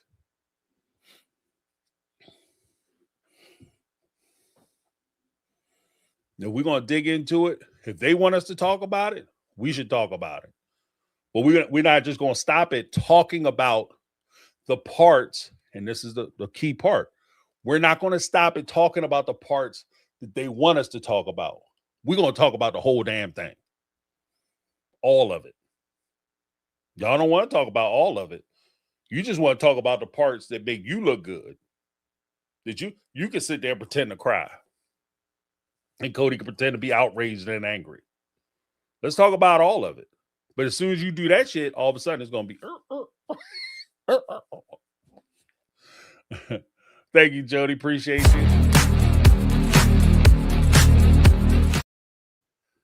Yeah, but don't feel bad about that. Then we had Brittany with the $9.99 super chat. However, it sounds like Mary and Robin. Oh, it sounds like Mary told Robin she was really scared, and all Robin told Cody was Mary was having a hard time. Yeah, right. I'm really scared. She's all over my house. She's hacking my systems. I don't really know much about computers, but she seems to know everything that's going on. I'm really scared, Mary. Robin. Cody, Mary's having a hard time. She's really upset about something. I don't know what. And I'm telling you, the conversation, to add to what Brittany is saying, I can see the conversation going into, she said she's really having a hard time. And it really makes me feel bad. I feel really sad that she's going through a hard time because I feel like I'm going through some tough times too. Like all of a sudden, shit come back on her. It's all about me, Cody. That's not the important part. Your kids are in the cul-de-sac too. You know it was a lie. And that's what I was saying yesterday. Like, if Mary came out and she said, I feel like I'm in danger. I feel like, because according to Mary, best interpretation that would suit Robin and them is this guy, Sam, was hanging out and he broke into my house. He's spying on me. He have cameras set up in my house and listening devices and bugs and shit in my house. And I feel like if he could break in my house to put a bug in there, then he could break in my house and watch me sleep. You understand what I mean? Like that, it's like that. And Robin and Cody hear that shit. I can understand maybe Mary being scared, but my question is, I don't ever recall Cody saying not once. Mary said this. And after we called the police, the detectives told us Cody never said that shit. Correct me if I'm wrong. Because I can understand Mary being too scared to maybe make a spectacle or a big deal of it. And she doesn't want, I don't want that heat. I don't want that smoke, Cody. So I don't know what we're gonna do. But I don't know why Cody wouldn't be like, we calling the cops. Like all the hammers, Roscoe's, ratchets, tools, pshirums in the world ain't gonna help you against a person that you don't see coming. If this person is breaking it, like he's all, according to Mary and her story, he's already broken into the cul-de-sac. He broke into Mary and Cody's house, set up cameras and shit. He's spying on her conversation. He knows she talking about where she going, where she came from, what she did that day. Probably because she was talking to Robin. Robin told him. But according to Mary, this is what's going on. This is the story you being told by your wife. And like Brittany was saying, like I've been saying, your kids, Cody's kids, are outside playing too. Are outside playing. And this psycho is breaking into people's houses. Nobody called the cops. Oh, we got scared because of our cultural upbringings. So you gonna let your kids get kidnapped? You in Vegas. You on TV. That whole, I'm afraid people gonna find out we polygamous, so therefore I ain't calling the cops. That shit don't hold no water. Miss me with that bullshit excuse. That don't hold any water. You're on TV talking about we sister wives and shit. So like the whole, I'm afraid to tell the cops what's going on is crazy to me. If anything, you're afraid that the news reporter, the Sun or OK Magazine or somebody might find out that Mary was cheating or stepping out on the family. But even that shit, like I think Miss Betty said yesterday, like how often do you how much is your dignity worth? My retort to that, or addendum to that question, would be how much is your kid's safety worth? Is this show more important than your kid's safety? You got a super fan, I wouldn't call it a super fan, psycho fan, because that's all, I'll keep my powder dry, but in my opinion, that's all Sam Cooper really is. Jackie Overton is just a fan who's out of control. She's just an obsessed fan. But if you talk about obsessed fans, ask my girl Selena how that shit worked out. That shit is real. That's real. Stalking lies are basically constructed because of fans who are stalking celebrities. Because it can get dangerous. But not Cody and Robin, don't let my kids clown. Brianna be dating in Aurora. Kneel down on that rock. I don't need you following them kids. I'm so protective. You letting protective mom, super protective mom, won't even let her 23-year-old daughter go out on dates. She's okay with the psycho breaking into people's houses and she don't take her ass to the police. These are questions that inquiring minds want to know. Like I said, let's have the conversation.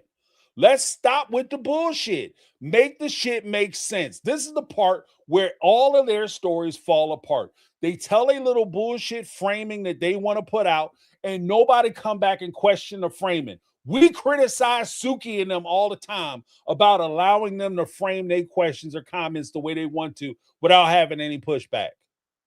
But then when it comes to the catfish, we're gonna let them frame the question, their responses, and the situation, and we aren't gonna give any pushback.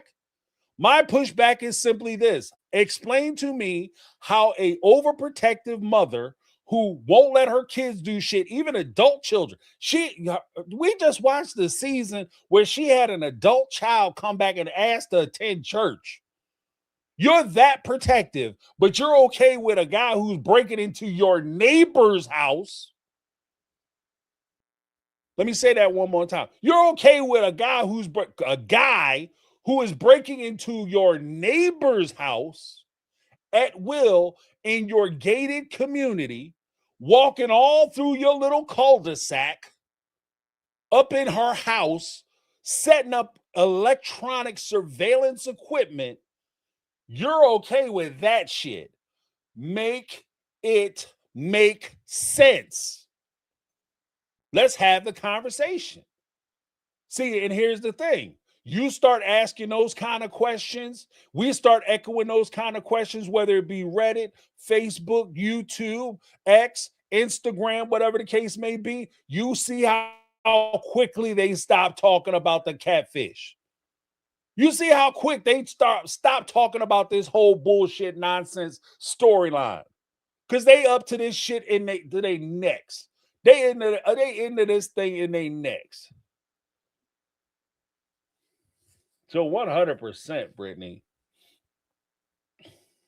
Now, I'm scared. This man is breaking into my house. I had no idea he was even there.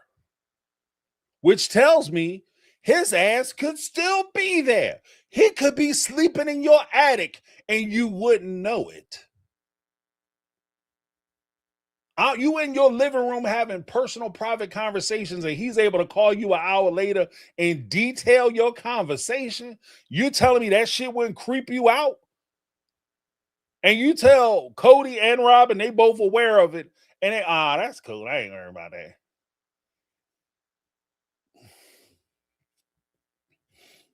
Cody sitting there was so worried about, she was trying to leave. She was trying to cheat on me. She kept kicking me out.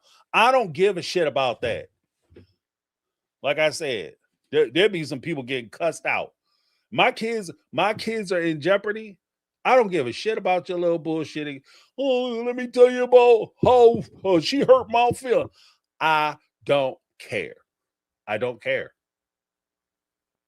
If I believed that this person, Sam, was actually breaking into, or Jackie Overton was actually breaking into a gated community, then infiltrating a gated community, then breaking into Mary's house to set up surveillance equipment, that person, in my opinion, is disturbed enough to where all those children are in jeopardy. Those kids are lesson 1, 2, 3, 4, Aurora, Brianna, lesson 5, 6, 7. You understand? Lessons, examples. I thought I told you not to talk to nobody about me. Now you feel like you untouchable. Let me show you, because according to Mary, he wasn't just threatening Sam Walton or Sam Walton. Ooh, Walmart gonna sue the shit out of me. Sam Cooper, sorry, Walmart. Sam Cooper wasn't just threatening Mary. They were threatening the family. They were threatening the family. If you listen to them in their conversations, their whole thing is they want to destroy the Brown family. That's their goal. When they talking to Kendra on that little recorded ass phone call, like I said, you can't trust none of these hammer hoes. But you sitting there talking to them, they recording the conversations. And all Jackie Overton talking about, we gonna take them down. We taking the Browns down. And my kids out there playing, and you threatening the family. Let's be honest. Let's be honest. And tell me if I'm wrong. if we were to ever find out that they put them kids in jeopardy, it's bad enough they had the kids and were exploiting them for the TV show. You telling me right now that if they put them kids in legit jeopardy, and we knew they did that shit, that we would still be watching this show? This raggedy motherfucker would have been canceled like 5 seasons ago, 10 seasons ago. If anybody would ever discover that the Brown family were so obsessed with being on TV that they jeopardized their children's safety, like real safety. Not, oh, they might feel bad, it might hurt their feelings, and maybe they have to talk to a therapist in 10 years. I'm talking about somebody could turn up missing safety. Milk carton safety. Nobody is watching this show. This show is unwatchable at that point.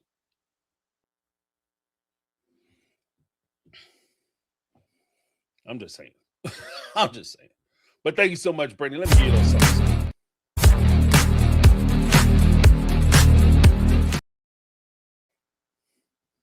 I'm just saying, like, and you say whatever you want to say about me, but y'all know that shit is true. That's 100. I'm gonna put a stack on that. If I found out I'm concerned that the show might get canceled. So if we got to risk a kid getting kidnapped, I mean, oh well. Shit, you're done. Look, if I found out that was the case, I wouldn't even cover their asses no more. I don't give a shit whether it caused my channel to crash and burn. I would never cover y'all. If I don't give a shit what you had going on. If I found that out, that I legitimately thought that Sam Overton was a genuine breaking in your shit threat, not just a obsessed fan, and you guys were okay with it, let it go. You're already walking a lot of lines with me, but that will push it way over. Red line, that shit.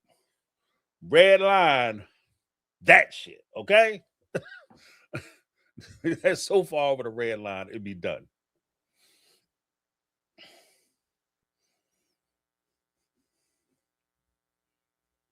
Oh, what is this? Wendy. What did Wendy say? They 100% put their kids in jeopardy, but just by putting them on TV, period. There's a reason Tyler's and Tiara's was a hit. Some people love to see children on TV.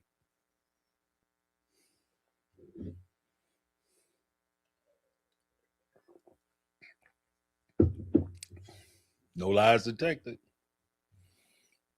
Because that's up there with it. We're gonna keep it all the way above. I remember when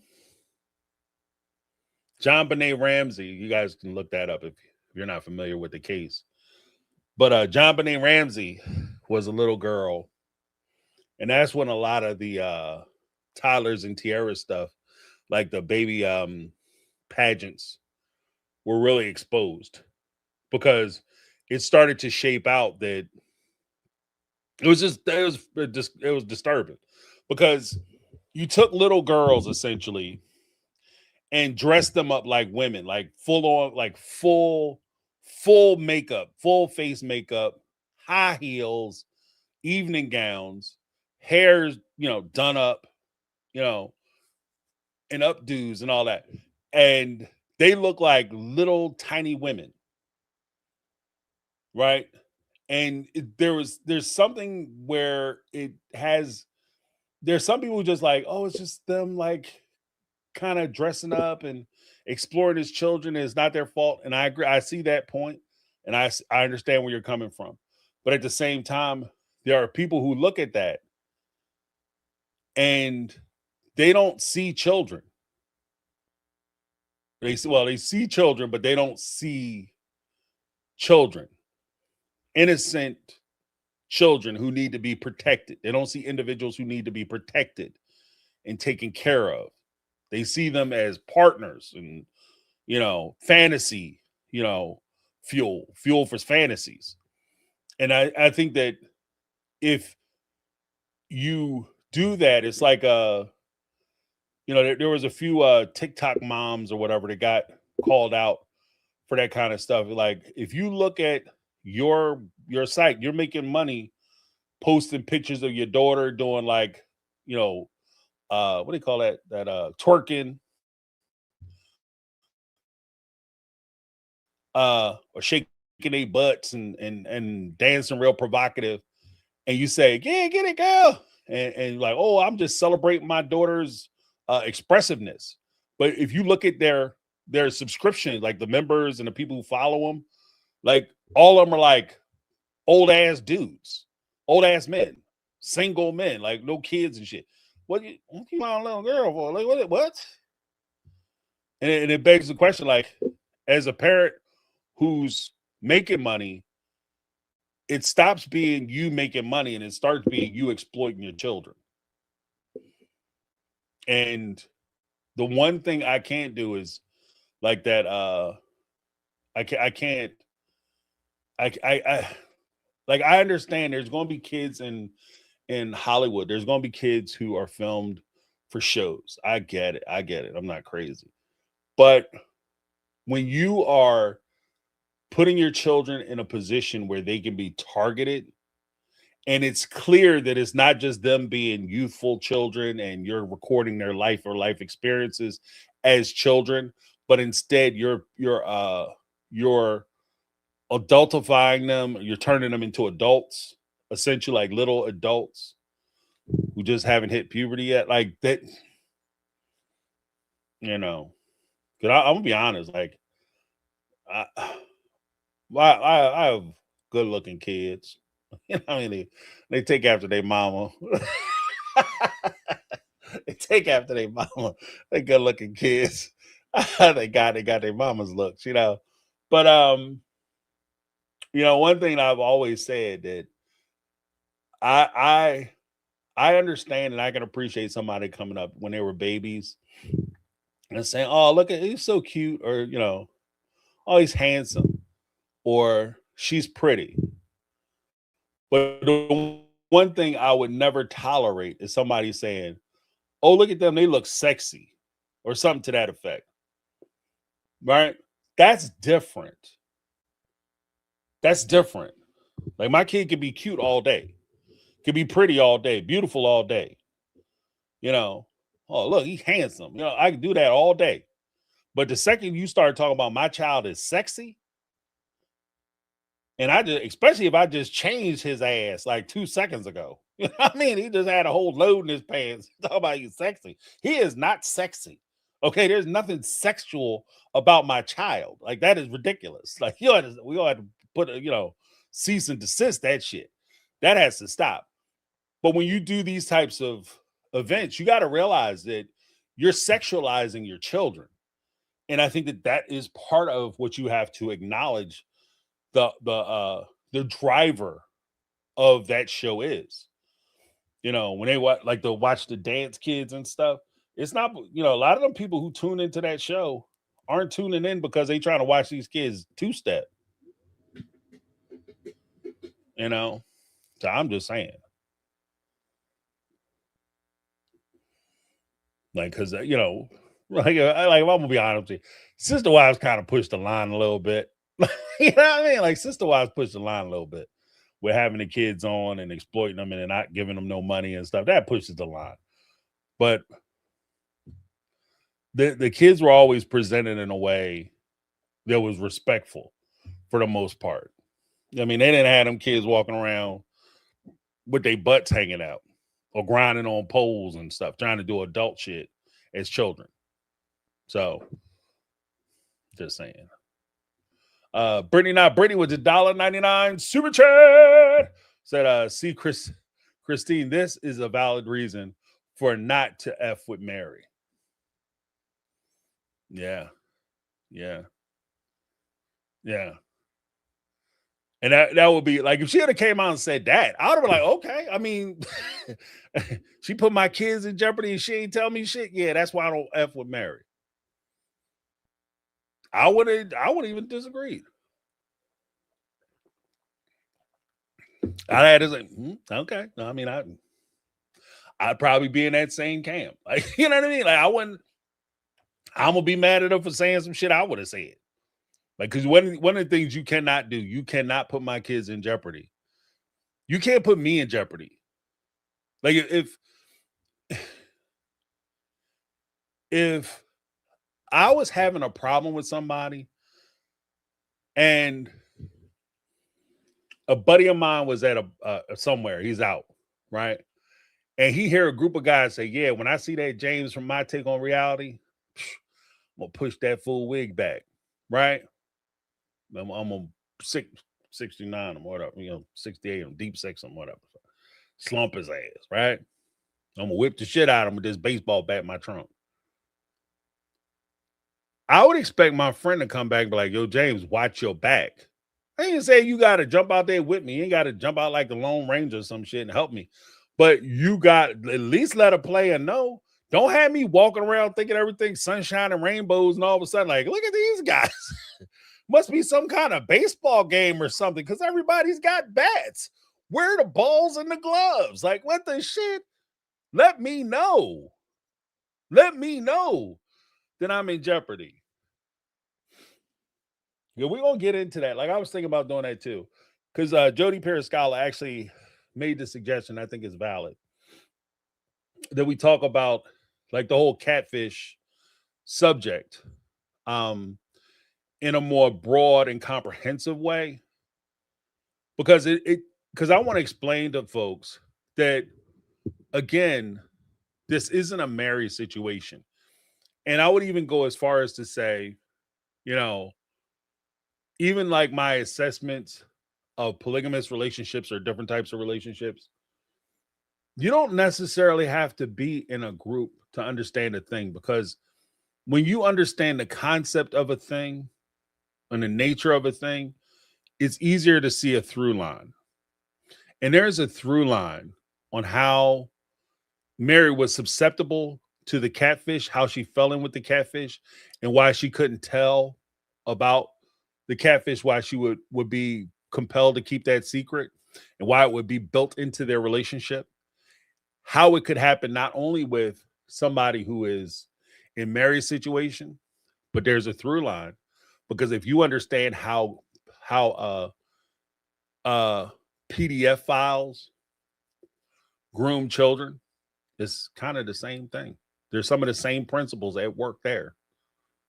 So it's just understanding, like, if you can understand a concept, you can apply it to many different applications.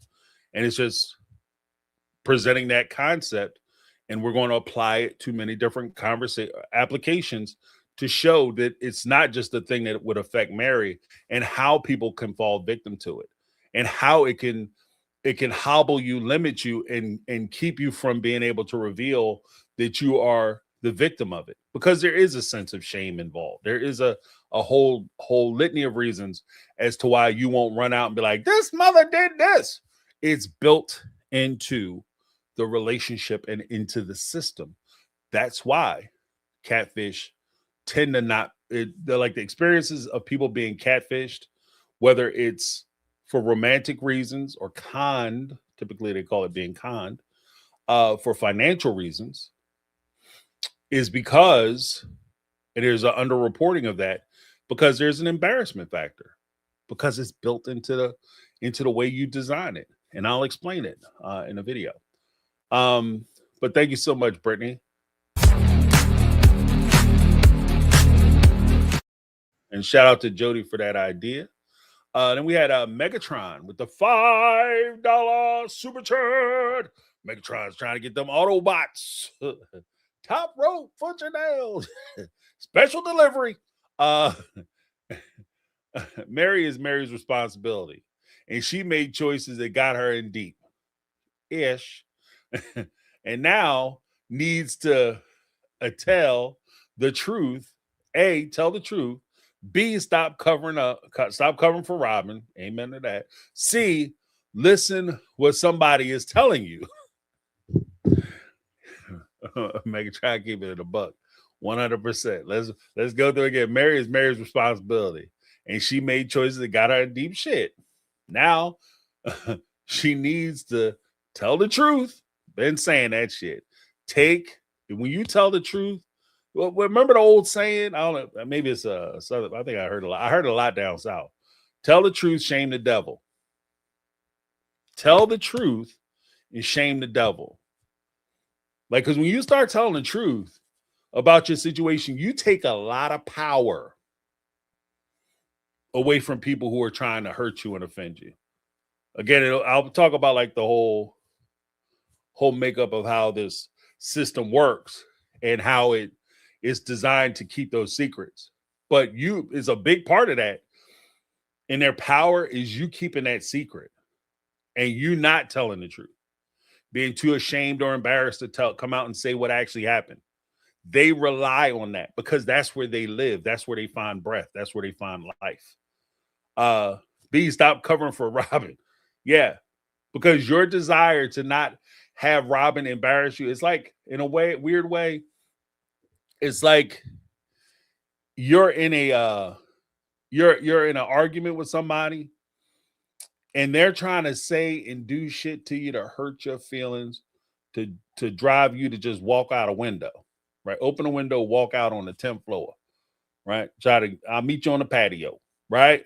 They trying to say shit like that. And then you refuse to retort because you don't want to hurt their feelings, right? You understand what I mean? Like they coming at you with full on. What is Robin not saying that you scared she gonna say? Because she's already implied a lot. And so that's what I'm saying. Like the best thing Mary can do, come out and tell the truth. Shame the devil. Even as somebody said it earlier, as I've been saying, 8 Mile that shit. And Eminem did that. It's funny because Eminem and I are probably close to the same age. And that's something that I learned like in high school. You know what I mean? Like if you say it first and you get it out there, like, look, this is what it is, blah, blah, blah, blah, blah. Okay, what? And and that's why I say, like, one of James's things, like, be honest with yourself. If you're brutally honest with yourself, that gives you the freedom and the ability to be brutally honest with other people. If I'll tell my secrets and I'll hurt my feelings, then you don't have a chance. You have no chance. You have no chance. Because you're not going to say something to me. Oh, I can't believe you said that shit. I've already said that shit to me, so it don't matter. Everybody already know that. What? Now let's talk about you and your deep, dark secrets. Let's tell the truth about you. And see, of course, listen to what somebody's telling you. Be able to take advice. You sitting there acting like you know everything. Here's the thing, Mary. And I'm talking directly to you, Mary. If you knew everything, you wouldn't be sitting in this shit now. If you knew everything and you had it all figured out, you wouldn't be dealing with this now. Just saying. So maybe instead, if you want something different than what you've been getting, stop doing what you've been doing. Can't keep doing the same shit expecting a different outcome. Definition of insanity. Try something different. Listen to what people are saying. Nobody is mad at you or sitting there like, it's like Christine. I was scared to leave because I was afraid people was going to be mad at me and be angry with me. And then she leaves, she gets celebrated. They talking about giving her own show. She reached popularity first popularity, because she left. And people been telling her to leave. She did what everybody been saying that she should do from the start. People are telling you, Mary, I don't care. Like, I say that the shit was cheating. This is me. I said it was cheating. Guess what, Mary? I don't care. I don't care. I don't care. Because I think that, are you culpable for the decisions you made? Absolutely. Like what Megatron's saying. You made choices. They're your choices to carry. But at the same time, your husband, Cody, made choices too. And he created an environment where cheating was a viable option. He created that environment. So instead of you feeling bad and beating yourself up about your decision, accept your decision and then hold people accountable for their decisions too. Because once you hold yourself accountable, like the truth, if you're able to be brutally honest with yourself, you're able to be brutally honest with other people. Once you hold yourself accountable for your end of it and the shit you did, you're able to look at other people and say, this is your part. Oh yeah. The bill came and you had the chicken tenders. You know what I'm saying? Yeah, somebody decided they want to get lobster tails. Yeah, that's you. That's all I'm saying. But thank you, Megatron. And we got Jody Periscala with a $4.99 super chat. Said, have we talked about Jackie on the phone? That's what I want to discuss. Yeah. That's what I'm saying. Like that's that now you're cooking with grease, Jody. That's where I'm at. That's the shit I'm talking about. Because we get so bogged down with beating up Mary about her end of it, but nobody is looking at the people who are involved with this shit. We're not looking at the players. We're so worried about the situation and circumstances. We're not talking about the players. Let's look at these people in the situation. Because Jackie is crazy as cat shit. Okay. I'm talking about she bonkers. She is bonkers. Jackie gonna come after you. Like, ain't nobody scared of Jackie. Jackie better keep her ass in North Carolina where the hell Jackie at.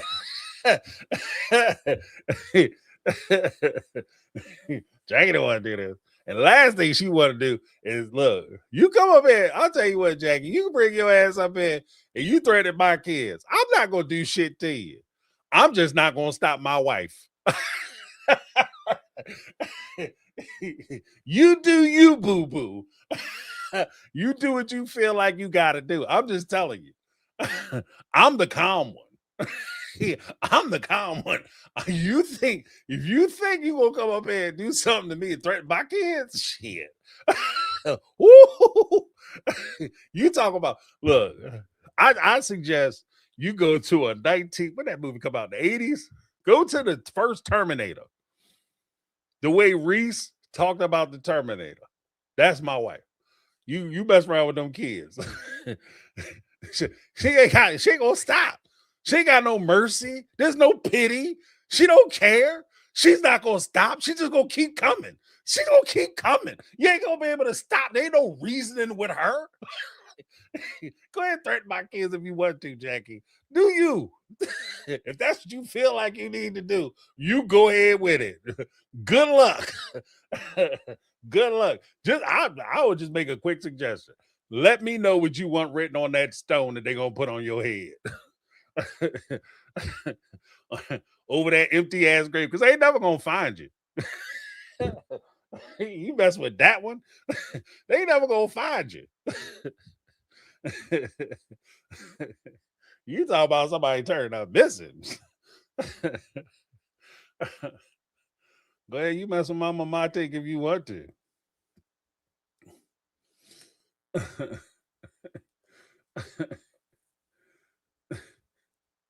Oh yeah, Jackie Overton. Yeah, she's catfished people before, but there is a reason, and like I said, Jody, that's part of the reason why I want to discuss like the particulars of like catfishing and the through line to how it works and how people are vulnerable and why people don't talk about it.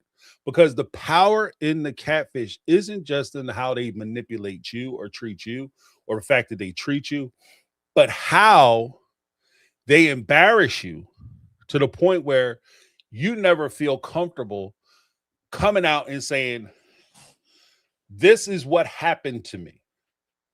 And because you never come out and say, this is what happens to me, you enable the catfish, or in other cases, the abuser, to continue that behavior. Because people refuse to talk about it. People ignore it, pretend like it never happened, try to get past it, try to work through it, and they never talk about it. And they never talk about it fully. And because you don't, you actually do the future victims a disservice. Because even in Mary's situation, one of the reasons why I believe the catfish is so determined to take down not only Mary, but the Brown family, including to ruining them financially by trying to get them kicked off the show.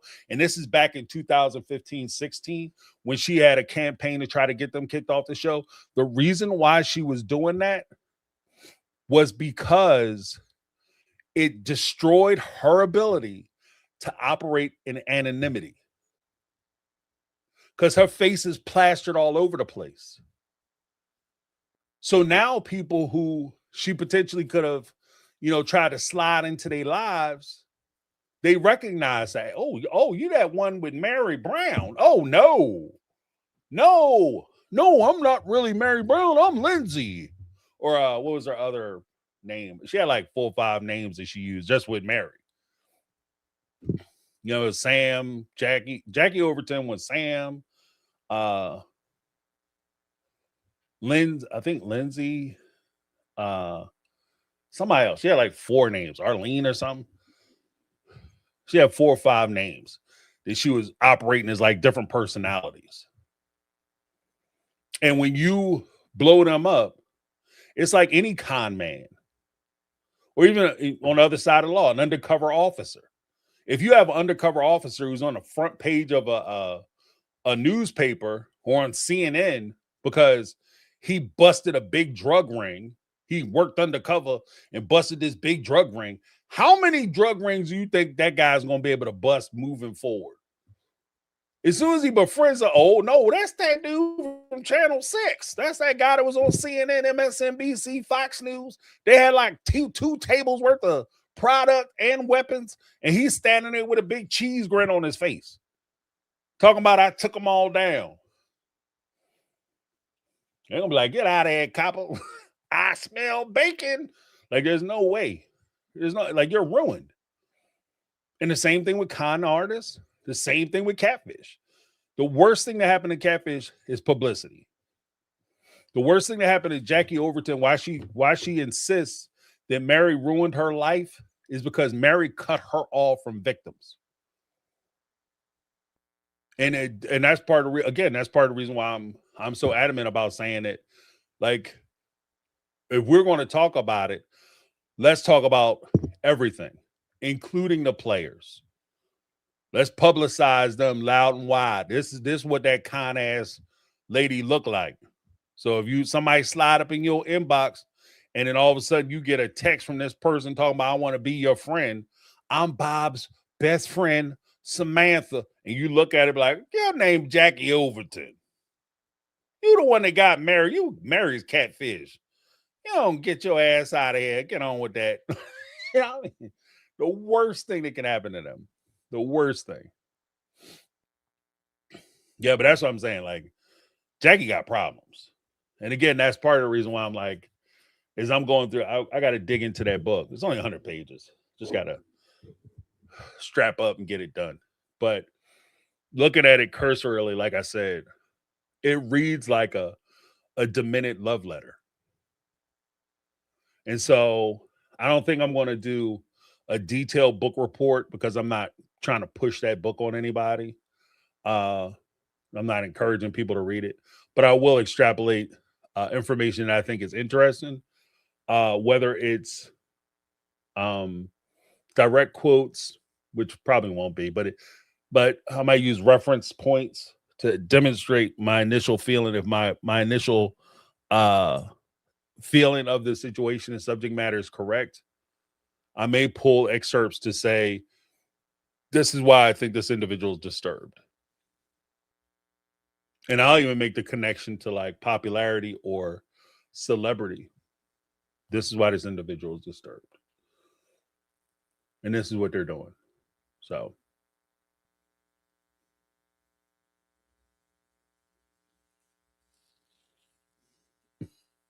Megatron crazy. Said, my toxic trait is I would have Jackie so insane she would be committed.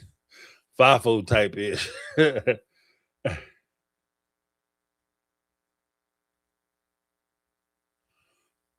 Yeah.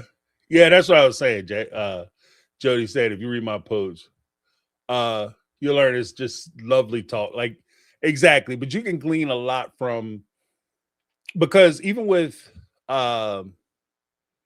Kendra's interview, I gleaned from that interview things, not just in what they say about the other person, but how they talk about it, how they refer to it, the way they refer to themselves, the importance they place on themselves.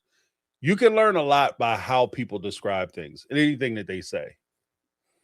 And so that's kind of more or less the tact I was using. Not so much like I'm not trying to again, I'm not trying to get into like if Mary was exchanging love letters with this person and she told this person that she loved them or how many times she told them she loved them or if they had consensual phone relations, if you understand what I'm saying, or text sexting or whatever, exchanging pictures. I don't care. That's relationship stuff. Like, okay, if I acknowledge that they were in a relationship together, I fully expect them to do relationship stuff. I don't count how many times Cody kisses Robin. I don't care because they're in a relationship. I don't give a shit. Like I don't care how much many times like Mary told the catfish that she loved her. I don't care. You know what I mean? The fact she did it, okay, got it. There was one time I called and she said she was amazing. And then she thought she wanted to like take me right there in the foyer. She wanted me to come over, but I couldn't because I remembered I'm not really Sam. So like that kind of stuff. Yeah, she can miss me with it. But I do want to get some idea of again the mental state of the people who are involved and the people Mary surrounded herself with. Yeah, yeah, I'm with Caddy. I don't want to watch some suck face.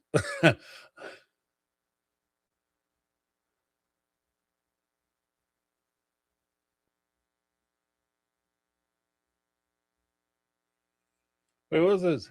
Thank you, Jody Periscala. Appreciate you. Let me get a little something.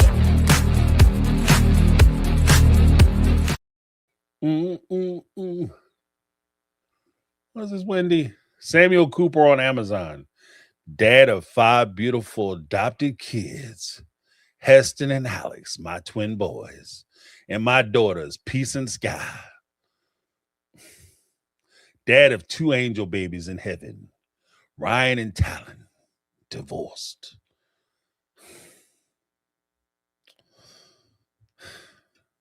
I don't know. I don't know, bro. Like I know that like you know, I'm sure maybe Pop Psych or somebody would give like a clinical description of like what this guy's going through. Back in the day, we just had a one simple phrase that just kind of covered it, and that was crazy. Okay, if you think you somebody who you not, and you got kids that you don't have, and you married, and you got a whole ass family that don't exist, we'll just describe you as crazy and keep on with our day. You know,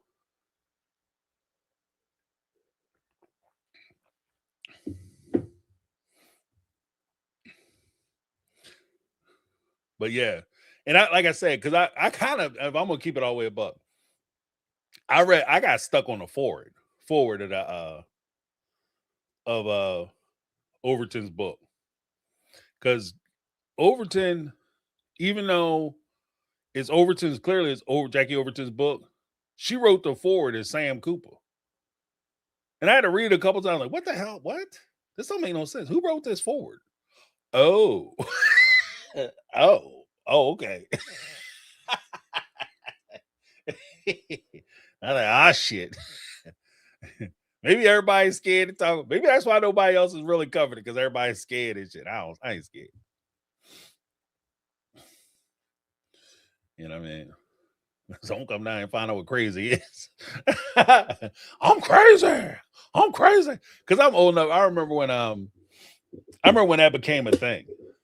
That everybody would sit there and pretend like they crazy and they got like unstable and oh, you don't want to mess with me because I'm crazy. The origin of it where it was popularized was actually a movie starring Danny Glover, Mel Gibson called Lethal Weapon.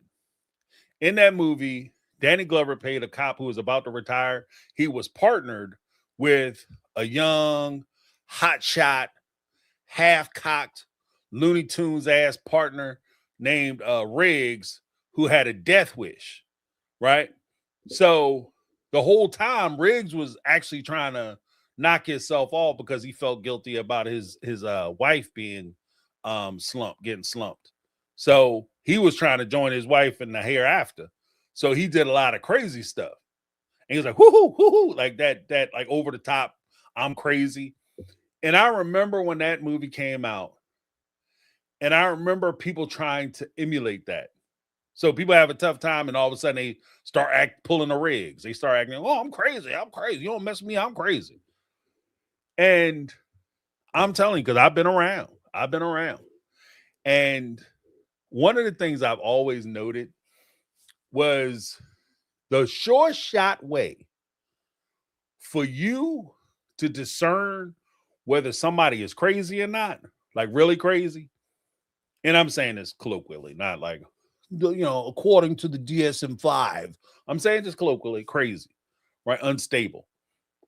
Is that when you tell somebody I'm crazy, you don't want to mess with me, I'm insane, I'm nutso, I'm bonkers, you're not crazy. Because a real crazy person can't even imply that they are crazy or there's something different or wrong with them. You know why? Because they heard that shit their whole life and they don't like it. So if you say to somebody who is actually crazy, man, you crazy, dog, you crazy as shit, you gonna have to fight that dude.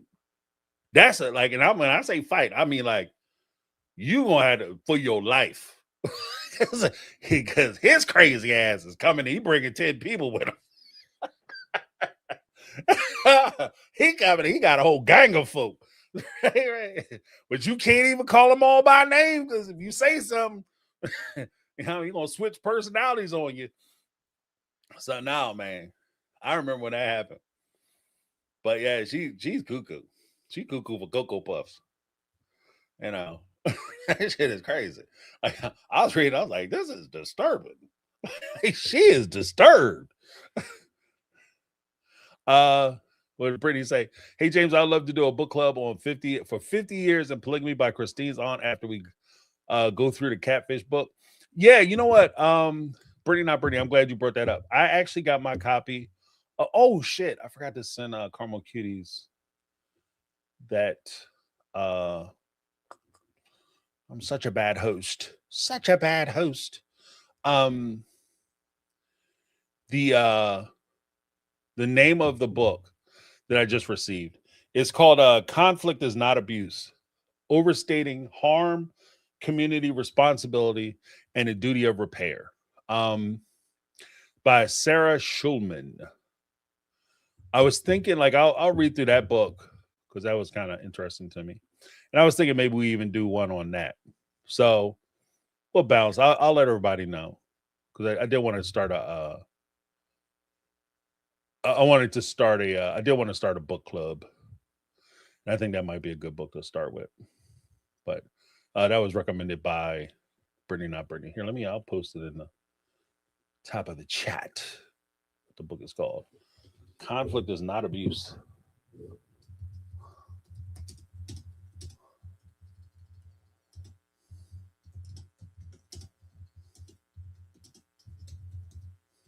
And I think that's important too, especially when you listen to by Sarah Schulman. Especially when you listen to so much of the Sister Wives, everything is, oh, it's unsafe. It's he makes me feel unsafe. It's not unsafe. It's just conflict. Like, you have to be able to deal with conflict. You're adults. Like, you're not going to get along with everybody. It's not going to be rosy. Sometimes you just got to be able to deal with shit. You know what I mean? It's just life. And it's not abusive if we disagree. That's not me abusing you. Okay. And people who say shit like that, and I don't want to be an asshole about it, but people who say shit like that, you have no idea what abuse really is. You don't know what abuse looks like. If you think that's abuse, you don't know what abuse is. And I'm not like trying to be like a behaviorist snob or whatever, oppression snob, but that's not what abuse looks like.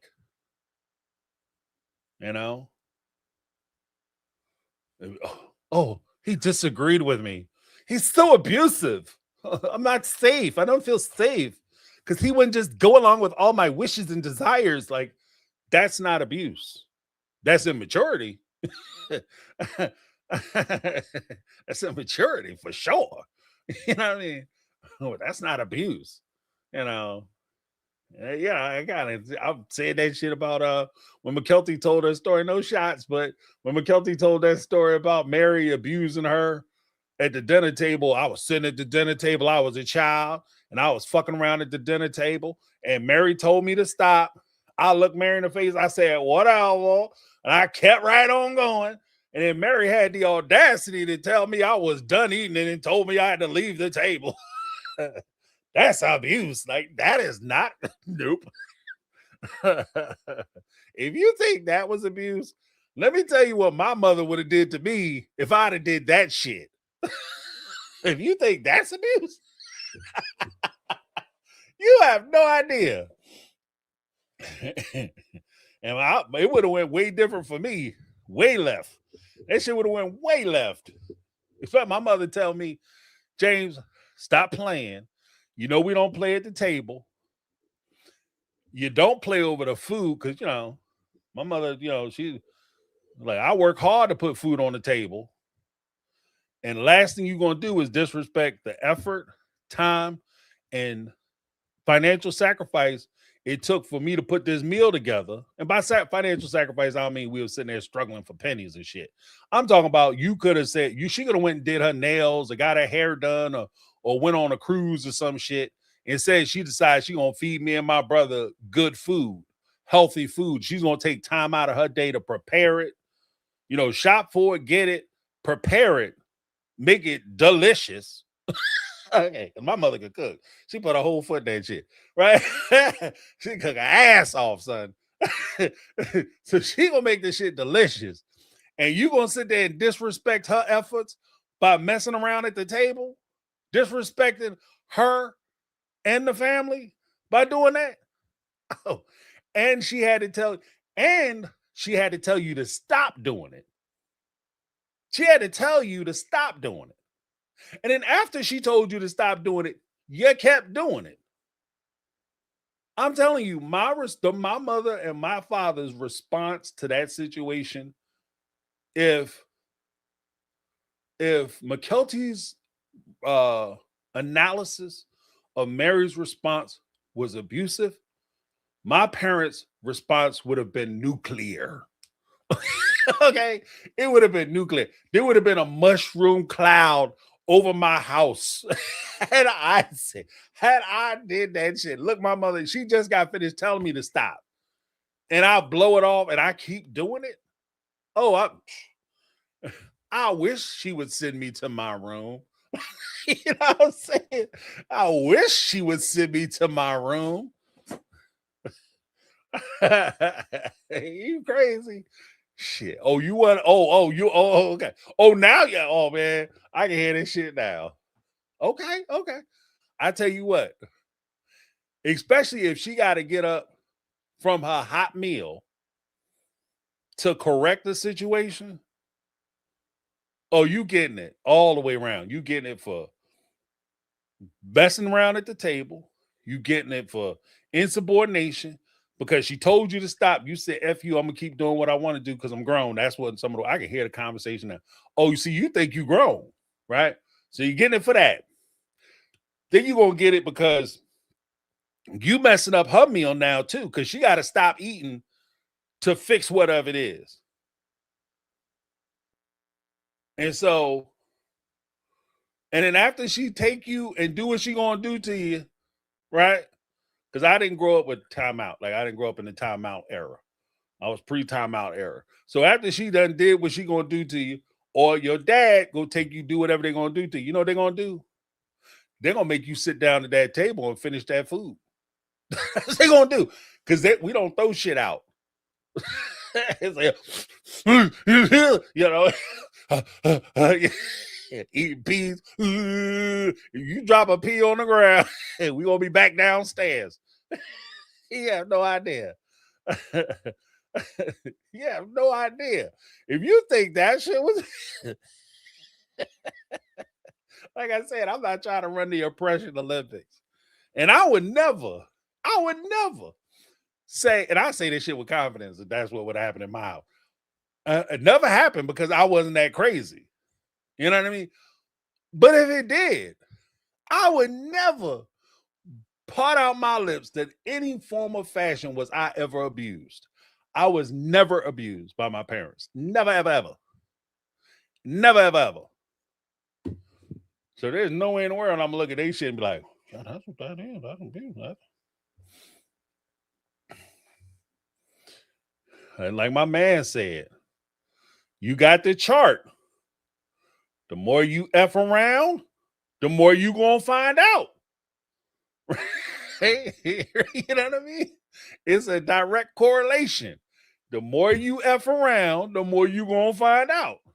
So, and it all got like that. I love that phrase, FIFO. I love that.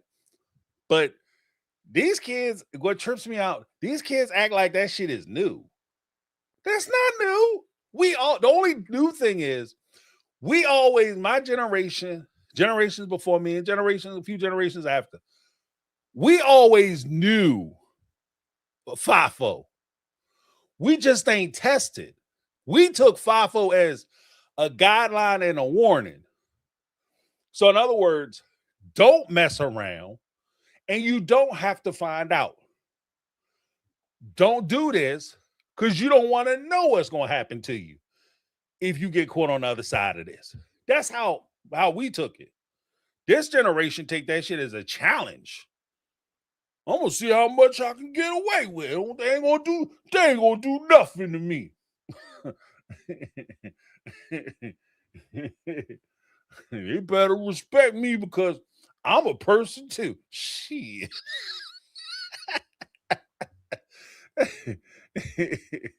I wish a bug would, boy. Like, cause shit. And you get down, and the last thing, because that's what I'm saying. FIFO, perfect example, same example. FIFO. McKelty, she had to find out. She messed around and she'll do your worst, right? Me, I'll be like, no. Because the second my mom said, if she had to check me at the table, no, stop playing around, eat your food. If she had to do that shit, that's already too much. Because I know whatever's going to happen after that is going to involve me standing there trying to explain some shit. And my mom's or my dad, or both my mom and my dad works with horrible situation, right? And I'm trying to sit there and they say, no, see, you want to do all this talking now. Ain't nobody, we done talking. You know what I'm saying? I mean, nope. No, we in the find out stage. That's what that means. Like we back in my generation, we get, you want to talk? Oh no, we done talking. Because at that point, everybody involved understand we're in the find out stage of the situation. There's no conversation in the find out stage because you finding out. Right? We didn't have a little cutesy terms. We just had it is what it is. No. I ain't gonna do it again. I bet you won't. I ain't gonna do it again. I ain't gonna do it again. I know you won't. Not after this. You're gonna be straight for a week. Yeah, no problems. Oh.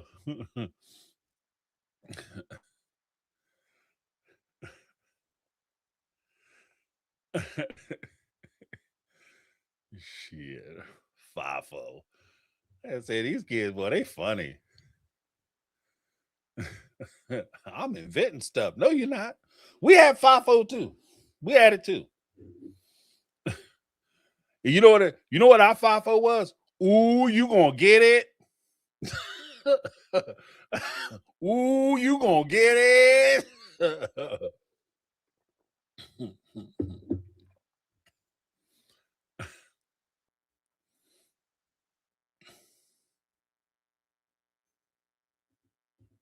What is this? Brittany, not Brittany.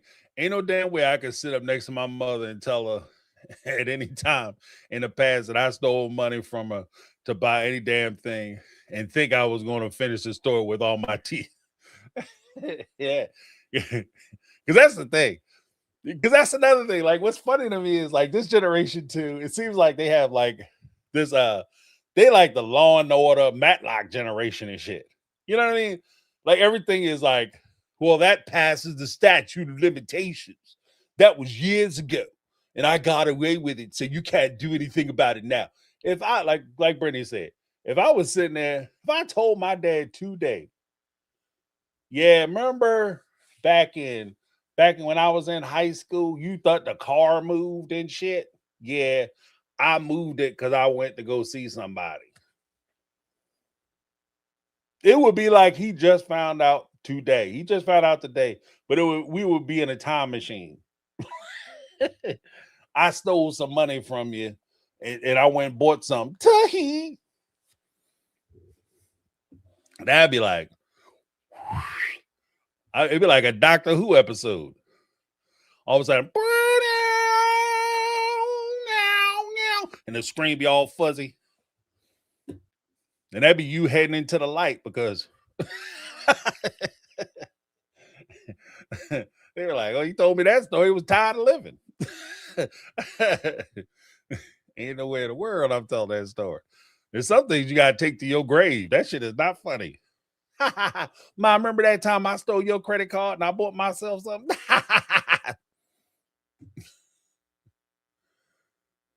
Like, I do remember I went to the store that week and and they handed me that card back talking about it was declined. And I was trying to figure out why. What? I was like, I'll tell you, you one of them moments. Go home and tell your parents that when you was a kid, you stole some shit out of their house. Right? Remember that time I stole something? You be telling that story, cackalacking. Next thing you know, Grandma, what you doing here? You died 10 years. Oh. And she be there shaking her head. You fafo. I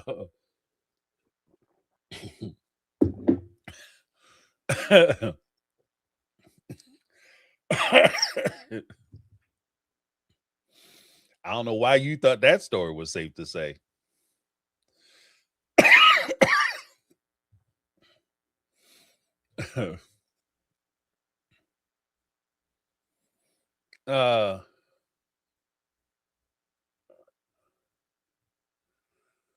What is this? What is it? Karma Q said, yeah, my mama didn't play that shit. I remember vividly the ass whooping I got because I took quarters that she had for laundry. I wanted donuts before school. Then I got home, she wore me out. Yeah, let me tell you, about a week after that, you couldn't offer Karma Kitty no damn donut. You say donut to her, it's like, what? You better have your hands up, boy. Get your hands out your pocket. You offer some damn donuts. You know the ass whooping I got behind some donuts. You gonna come in here and offer me some donuts, talking about some chocolate glaze.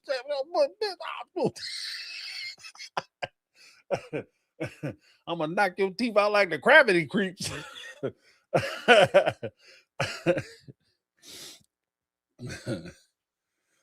Yeah, that's it. Yeah, as you learn early. There's no like, and that was a weird thing too, because my parents were always big on like maybe that's why it drives so deep in me, like stealing and shit. Like we couldn't even in my house, I couldn't even borrow toys from people. Like if I had a friend and like, we had like basketballs or something, and I stay at the park late. My friend like, oh man, don't worry about it. I'm gonna go home. You keep the ball, just give it back to me tomorrow. If I took that ball home, my mom and dad saw me come in the house with that shit. They'd be like, no, what's that? Oh my, I had a couple boys be like, what? Scoob said I could. Scooby, I had a buddy named Scooby. Scooby said I could hold on to the ball. Brandon, Maurice, whatever. Said I could hold on to the ball, give him back to him tomorrow. No. You walk that ball back over there. Because we couldn't walk it back into the house with shit that didn't belong to us, or we couldn't explain where we got it. Flat rule. We don't borrow shit. You don't hold on to nothing. None of that. None of that. If you came in with something and you had something like you borrow, my friend said I could hold this. I don't know, one time I got jacked up because my buddy was like, "Oh man, he had some toys he was playing with." He was like, "Oh, you could borrow them." And I knew I couldn't take that shit in the house. I took that shit in the house anyway. My mom found it. Boy, that was some hard living, Jack. That's some hard living. She did not play that shit. Because it's too much. If she's like, I can't explain. If somebody come in, the way it was explained to me, if somebody come in and ask me where that came from and I can't tell them where it came from, then they ain't got no business here. Because I don't know how your friends got it. You know what I mean? How they parents got it. Ain't nobody doing receiving stolen shit, none of that. So yeah, they were strict on that too. Plus, they ain't want us begging. That's why part of the reason too why I understood when Christine told the story about she didn't want her kids at the store asking for money. Because my mom wouldn't let us, like, there's no way I could go there and go to the store short and pick up more than I have and then be asking or begging people for money. My mom, nope. Because if I walked into this stuff, because even under that same mindset, if I'd have walked back home and back in the day, Now Laters, Andrew the Grape, Lemon Heads, all them candies was 10 cents. If she gave me $1 and I came home with $2 worth of candy, $1 worth of candy, and $2 worth of chips and sodas,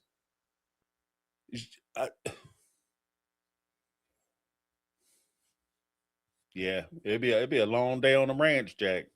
It'd be a long day on the ranch.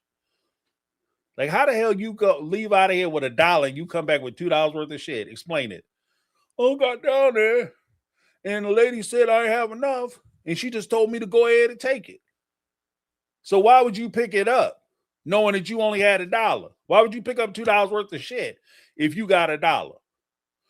Because I wanted it. Wrong answer, man. Wrong answer. So next time you go down there, because I can see the logic of it. Next time you go down there, if the lady isn't willing to let you go or give you the money for it, what you gonna do? Because you want it, right? What you gonna do?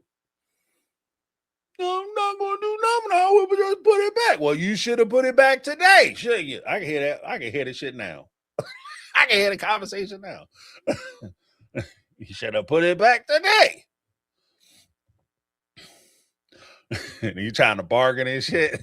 I mean, I can take it back now. Oh no, it's too late now. Oh no, it's too late now.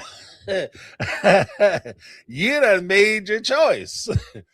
I don't want it anymore. Let me know, Carver Keys. Let me know if that's what you said. Did you say that to your mom when she was asking you about oh, you want some donuts? I don't want no donuts. I don't want no donuts no more. I don't never want to know that again. You try to, because there's that point when you right before it started to go down, you know, right before it started to go down, there's always the negotiation period. It's that point where you try to negotiate and shit. You try to look. I mean, let me explain. See, hold on now. Hold up. I see everybody getting agitated. Calm down. Let me explain. You know, yeah. And that's why I love that shit. You ain't talking your way out this shit. You know, maybe that's why I don't know how many people how many people are I don't know how many people are familiar with what's the name of that movie? Pulp Fiction. there's a scene with Sam Jackson. And Sam Jackson, not Quentin Tarantino, Sam Jackson, John Travolta, and there's some other guys who've been in a bunch of other stuff. And they come into this apartment, and they come in, John Travolta and Sam Jackson, a hitman.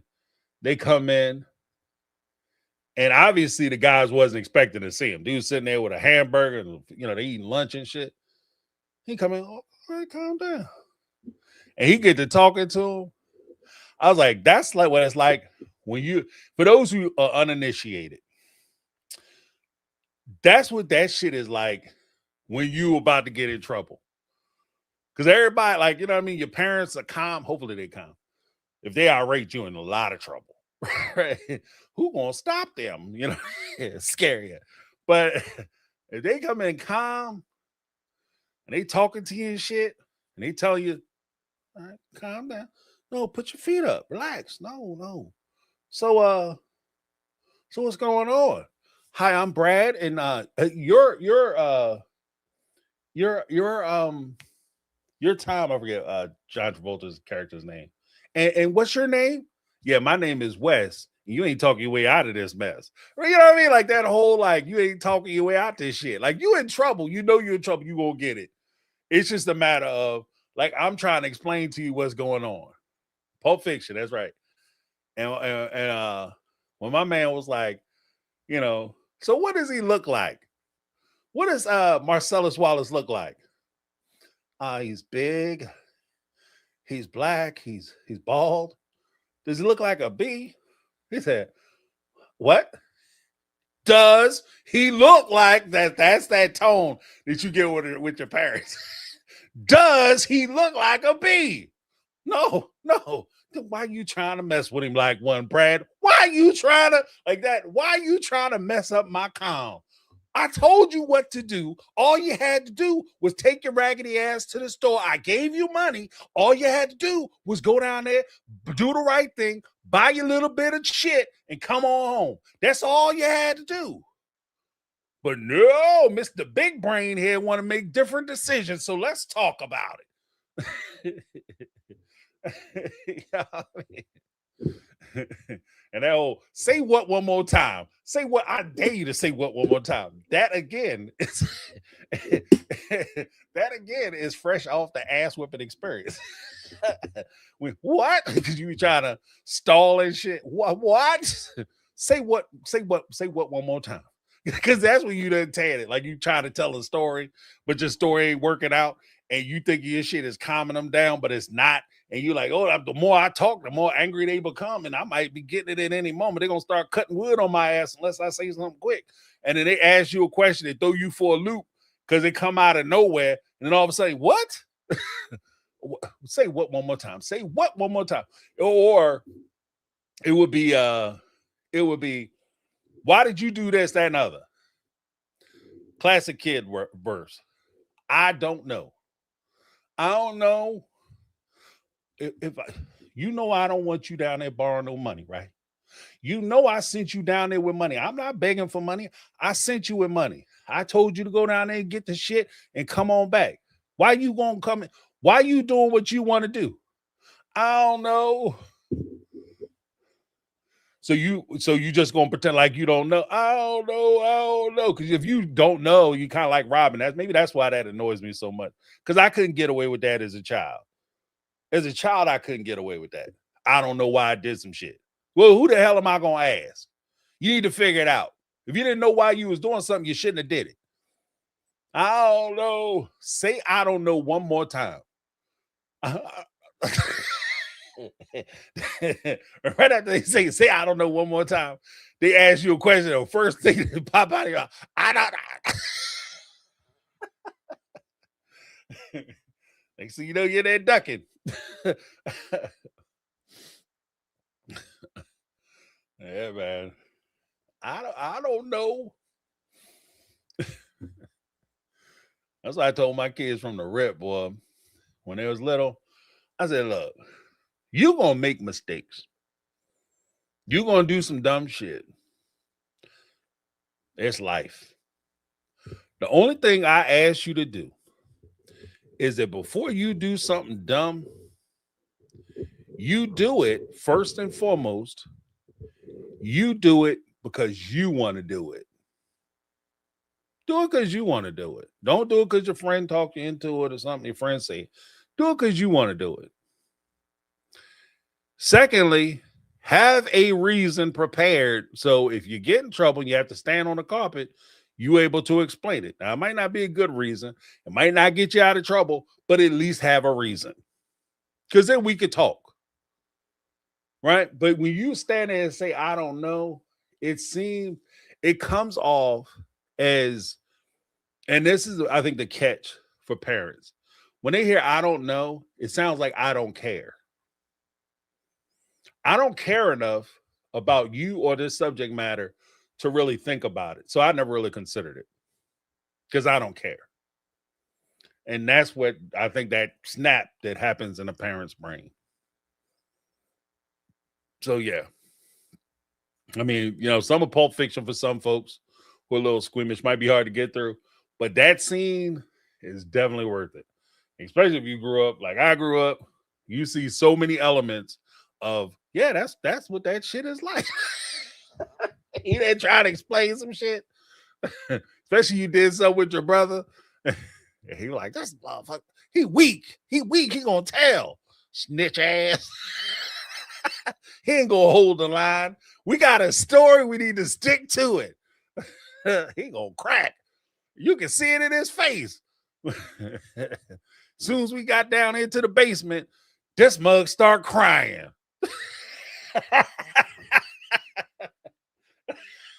Like, shit. That's why I can't take your little crying ass with me no more.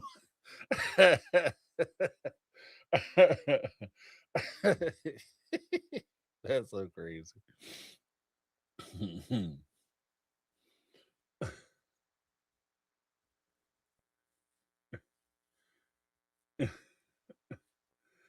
Oh man.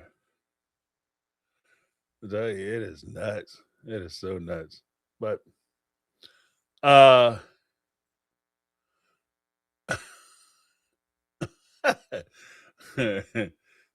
what you mean, huh?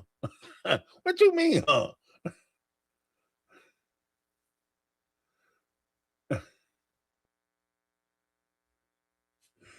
What is this? At Karma Cuties, whooping shouldn't be the go-to punishment, but there are definitely some situations where I got, yeah, you earned that. Well, I think that it's like even back in the day, my parents' approach to it was a tool. It wasn't the first tool they reached for, but it was certainly a tool. And it really depends on, I think that it depends more on what you're dealing with your child and where you are. Because there are certain things, like certain kids, you could talk to them all day. You put them in timeout, that's the planning stage for the next caper. 100%. Other kids, like my kids, like especially my daughter, she's she rough and tumble when it comes, like she's very straightforward. So she'll say what's on her mind. But like if I really wanted to hurt her, it wouldn't be a matter of me gripping up or doing something crazy to her. It's just a matter of me, I'm disappointed. That's embarrassing or something to that degree. That would affect her, I think, way more than me ever put my hands on. Like it's your kids. You know how you know how your kids operate.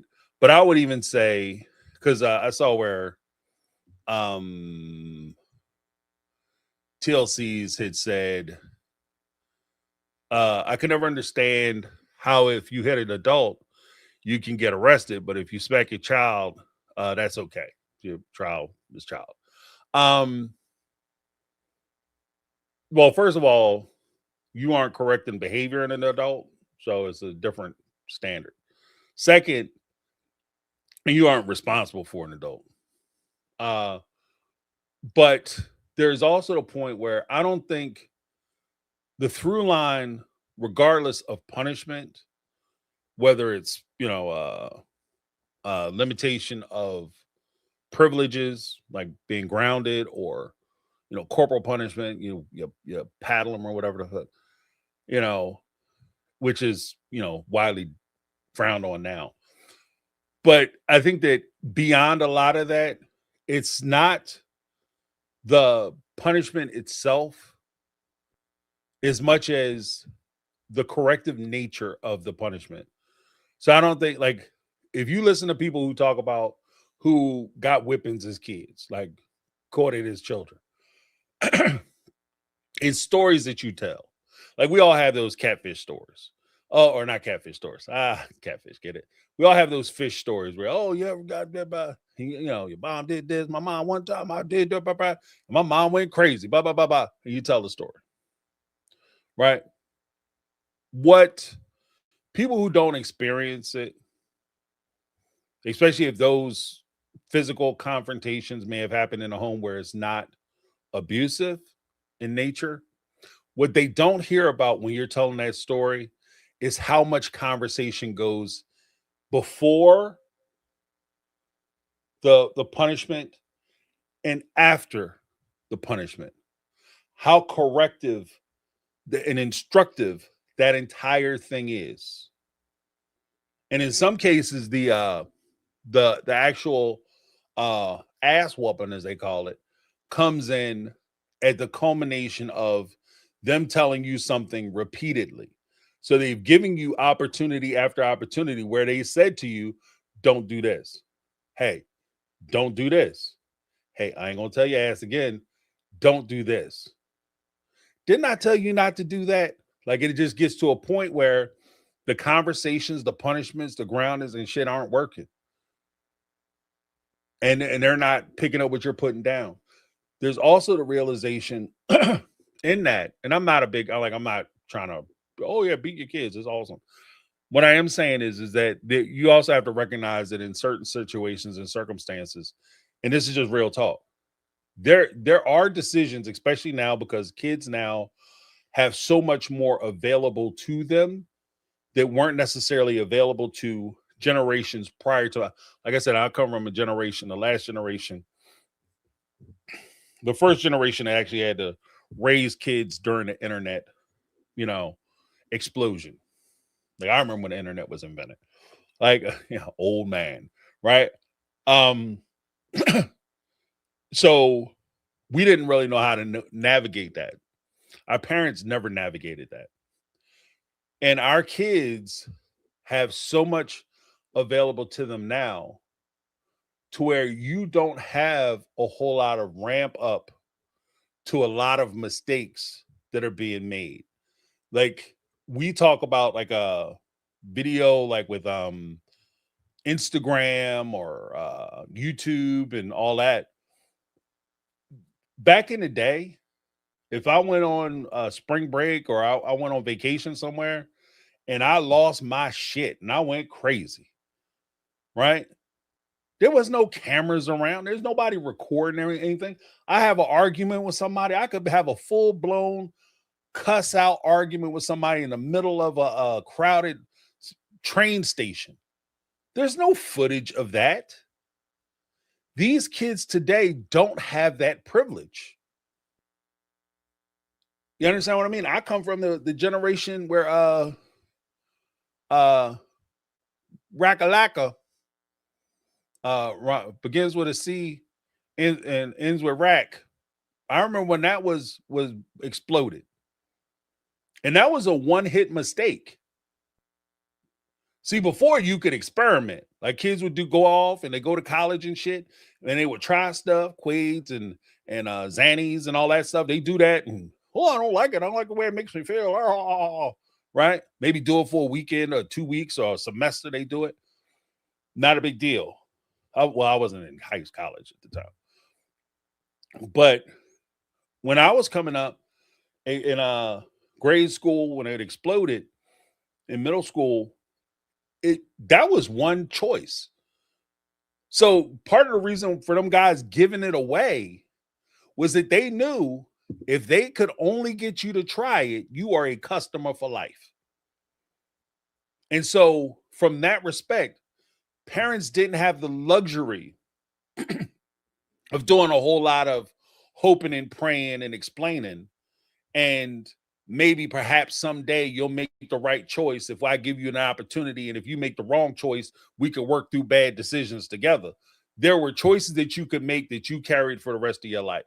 And so, in those extreme circumstances and situations, you had to train your kids in a way to where they understood guidelines clearly, because you don't have the luxury of a lot of experimentation. And I think that that's where, like, when people defend like that old school way of raising kids, that's why there's such reverence placed on that. I think, like I said, I never really thought about it that deep, but I think that's all it is. Because it is. I get what you're saying. It is kind of crazy, like, especially when you have adults who describe what it was like in a childhood. Like, girl, you don't know what it's like, boy. My parents would told my ass up, they grip up an extension cord, and you're like, damn. If I would have walked down to work and I just beat some dude back with an extension cord, I'd be in prison. Hey, how does it make sense that you could do that to a 14 or 15-year-old? Right? It does sound crazy. I get it. But I think that there's also a part where, because like I said, I like, my parents they made no bones about it. My parents would kick an ass. But at no point when it was happening, before, during, and after, did I ever question whether my parents love me or have my best interest at heart, if that makes sense. Like, I never said, oh, they're trying to kill me. They must hate my guts. No. Because even I might have disagreed with them. Like, I had story time. I had a friend who could, he didn't have a curfew. He could come in the house at 5 a.m. I had a curfew. And I didn't understand for the longest time why my parents enforced a curfew. But as I got older and I understood responsibility, I understood more where my parents came from and how they grew up. And there's various situations, experiences they had, why they took the position that they took.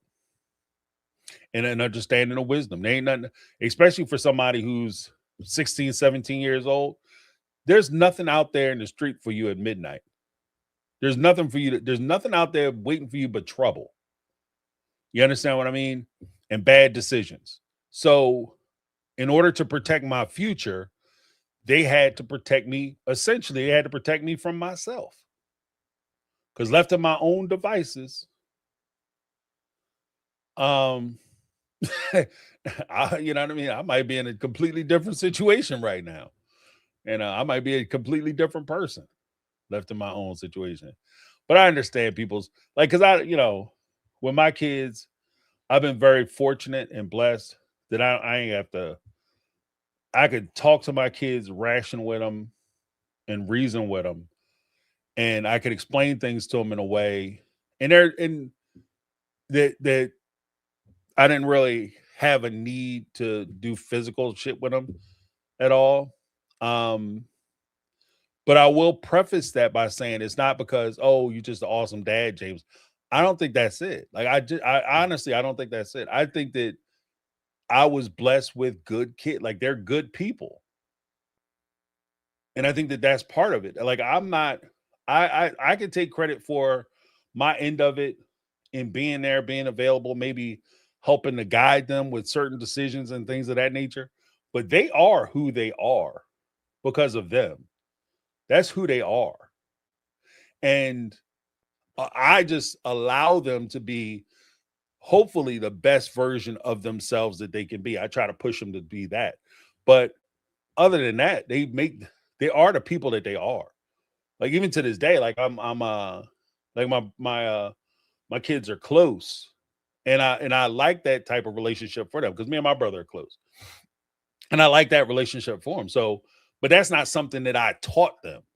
You understand? Like, I didn't say you gonna be close to your brother and your sister. Y'all gonna sit there and giggle and shit with each other and sit there and cackalacker when I walk out the room, and y'all gonna be giggling and y'all gonna have fun and have conversations with each other and be looking out for one another. And so I declare as your father. Like, that's not something I ever did, but that's who they are. And so, you know, and I say that because there are some great parents, fantastic parents, who have some shitty kids. And Lord knows that there are some shitty parents who have some amazing children. Amazing. They didn't do shit with these kids. They didn't do nothing with them. Right? Or they just amazing people. And I think that there's that nature versus nurture argument that we could have. But I think that, you know, I think that, you know, we're going to be cognizant of the fact that, like, you can't beat a kid good. it's just not enough. You can't cut wood on them enough to make them straighten out. The best you can hope for is you just keep them out of jail when they're in your house. If they that bad, you just try to keep them out of jail when they're at your house, so you don't have the police showing up at your barbecues and stuff. You know.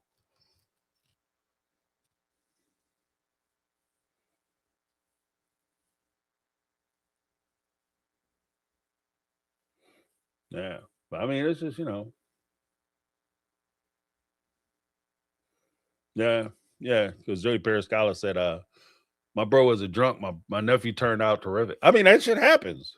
Sometimes it's because they are crap shit parents. You know what I mean? The kids grow up and like, whatever I do in my life, I am not doing that. I'm doing the opposite of that. I don't want no parts of that. And they turn their whole shit around. You know, it's just some kids are just amazing people. Some parents are amazing. Some kids are just dog shit. Some parents are dog shit. You know, dog shit adults come from somewhere. They were once dog shit kids sometimes. You know what I mean? Parents are loving, generous, awesome people. These are selfish sons of bitches. You know.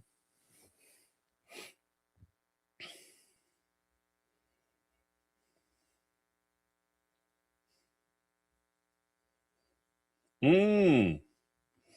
Love Soka. Oh, said, I think Carmel, some of us have a problem with C calling herself a great mom when there's a lot of proof otherwise. She's not real about it. Oh,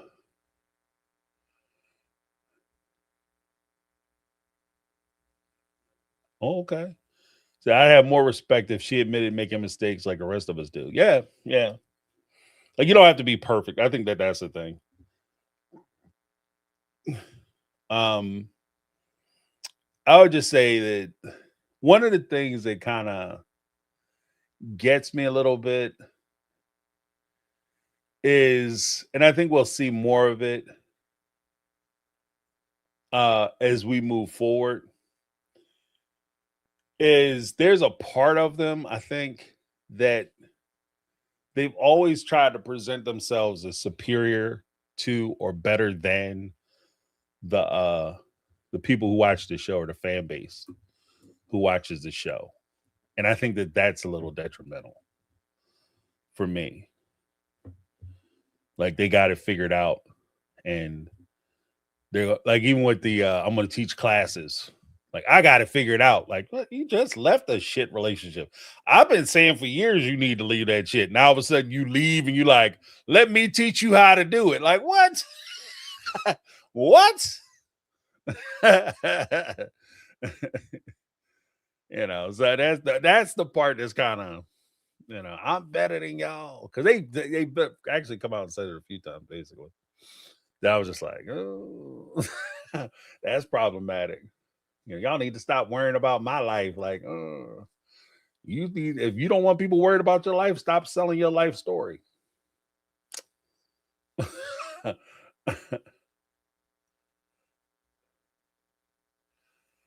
uh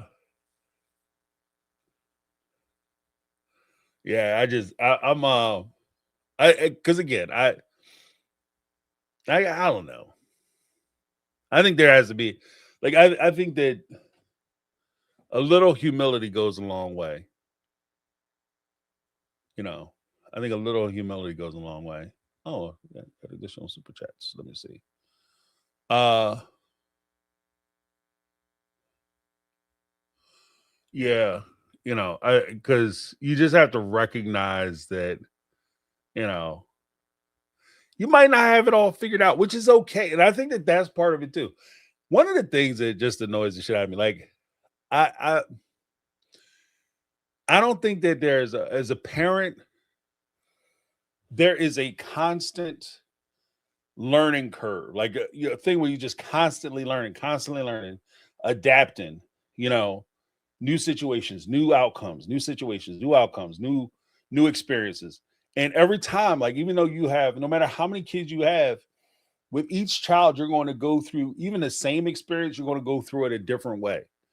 And I think that it's disturbing to me when people act like they have this shit figured out. When I think that it's something that's constantly changing. And so there's no way you can say you have it figured out. Like I would be challenged to say that, like if you like you could have two kids and they could both be rocket scientists, attorneys, and doctors and all that shit, all more paperwork from colleges than a phone book. Like they just degrees out the ass. Right. And then you get another child and be like, I can make this child outstanding with my parenting. But you get that child and that kid is damn Capone. Like that dude's just committing crimes. Like what the hell? Like little ass serial killer, psychopath mother. What are you doing?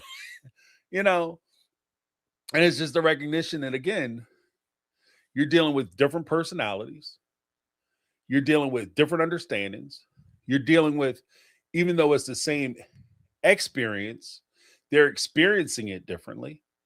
And you have to adapt to the way that they are experiencing it.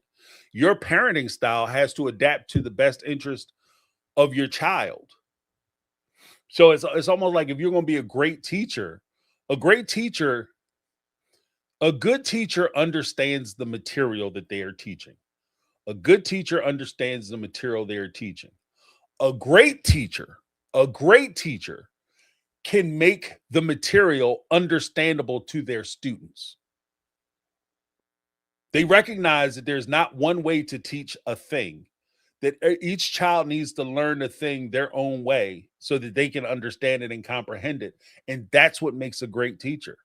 Like same. A great parent isn't somebody who says, I just have a bunch of rules and you're going to follow these rules and these rules will lead you to greatness. It's somebody who understands that these kids need to understand the thing the way they need to understand it so that they can get it, so that they can apply, hopefully, the things that you're trying to impart to them to their own lives to improve their situations.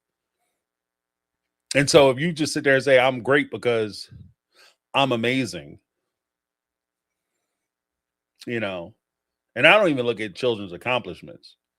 Because again, I think that a lot of that drive comes, who they are comes through with their accomplishments.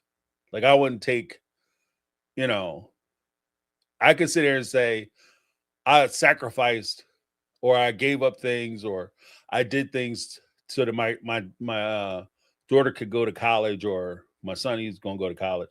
I did things so that they could go to college and I made sacrifices so that they have these opportunities. But let's be honest, I'm not studying shit. I'm not doing their homework for them. You know what I mean? I'm not picking their classes. I'm not having to stay awake.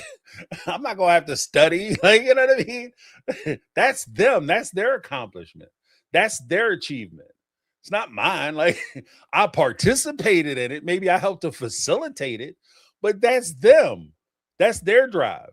The things my daughter has accomplished, she accomplished that. You understand what I mean?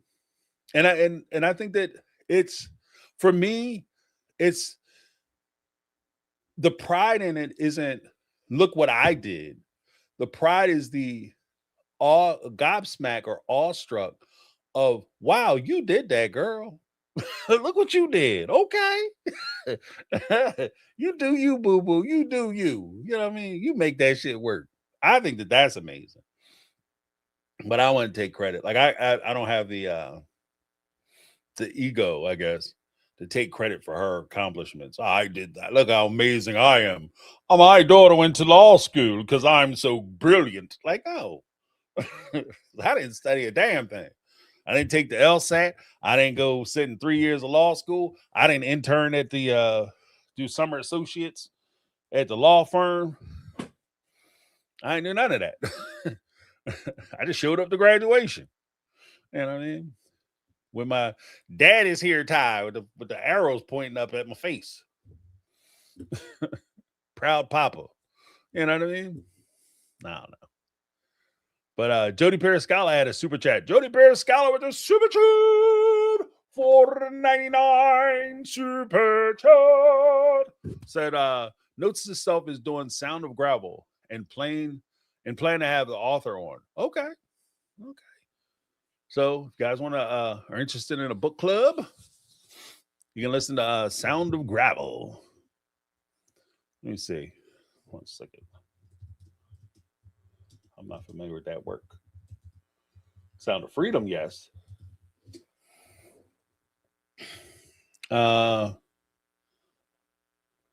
Ruth Warner.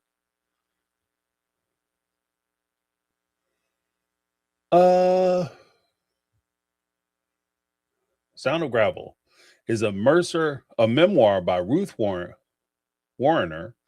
about her childhood in a polygamous cult in rural Mexico, where she was the 39th of 42 children. The book details her life in poverty, the violence and control within the community, and her struggle to reconcile family loyalty with her desire for a different life, ultimately leading to her escape and a story of resilience. The Sound of Gravel. So Ruth Warner. Okay. That might be interesting. Yeah, because the Mexico group, that's the group that Cody said that that's the group that David's people was a part of. Actually, Christine's mom is related to the Mexico group. That's how she's a double blue blood. So but Cody said those people don't understand polygamy. So because they don't know Jack. Apparently, Ruth Warner disagrees. But that's also a crazy thing too, like to have like that many wives. And that's why I was talking to my wife about it earlier. As much as we talk about like the men and how they benefit from these relationships, the men are just as trapped as the women are. If you really think about it, the men are just as trapped because you marry 3 women, 4 women, 5 women. First thing you do is start cranking kids. You are trapped. Especially if you don't have a TV show on the horizon, your ass is trapped. Cody was a good father before Robin. You mean before the show? Cody was a good father. Because Cody was trapped. Yeah, he came around. Because where else was he going to go? He got 13 kids. Where the hell was he going to go? It's like he could go out somewhere. He had no choice. He had no money. Shit. And let's be honest, you just happy he coming home. It's not even you're a great dad. He's just coming home. He's a great father. He's just showing up. But your ass is trapped. Like 3, 4 kids. That's why I say like that shit. Like as much as people sit there and pretend like it's all a man's dream, that is not a man's dream. To have 4 women and you trapped in poverty. Look, if you have 1 woman and your ass is broke, that's a hard fucking relationship. And I'm not even saying she makes it hard. I'm just saying like your desire to want to be able to provide more or do more in your relationship and you can't, that's a point of frustration. If you have a partner who's coming down on you because her girlfriends are going somewhere, she checking out Instagram and everybody living Instagram rich life, and she broke as hell and you broke with her, it's hard doing 1 woman like that. and then you got 3 more, your ass is trapped. And then kids start falling out everywhere. Then you definitely got to stay, because Lord have mercy, if they take you to child support, they put you on child support, you are ruined. Cody barely making bills trying to sell signs. There's no way in the world he would have been able to sustain himself with child support payments for 13 kids.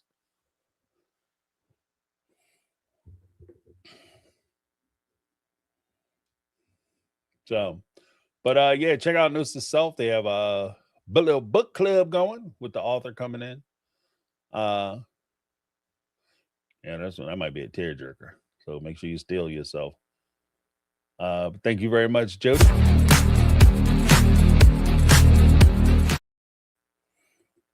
Yeah, that joint might be rough. That might be rough. But it's just, you also got to be.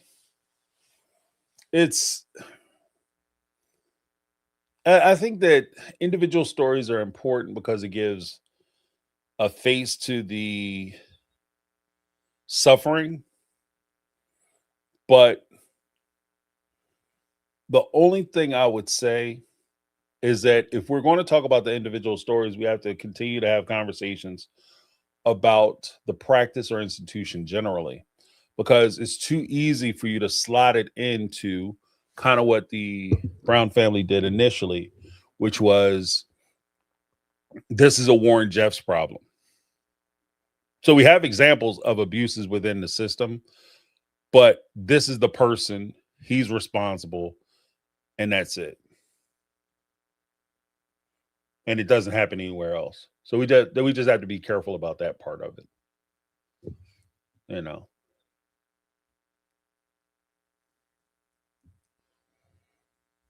But yeah.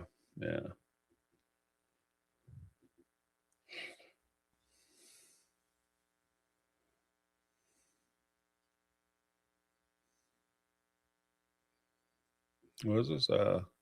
Christine was upset when the leadership said that they could not take on another wife because they were broke. But why add more wives when your kids are starving? The more income, Them guys, a lot of them people ain't thinking long-term solutions. They thinking short-term problems. Like, oh, it's not a bad thing.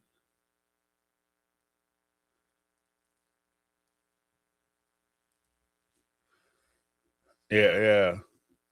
Because like Brittany said, this is a Warren Jeffs problem. Then a half later, Christine admits some of the things will happen in their group. Exactly. It's us, not them.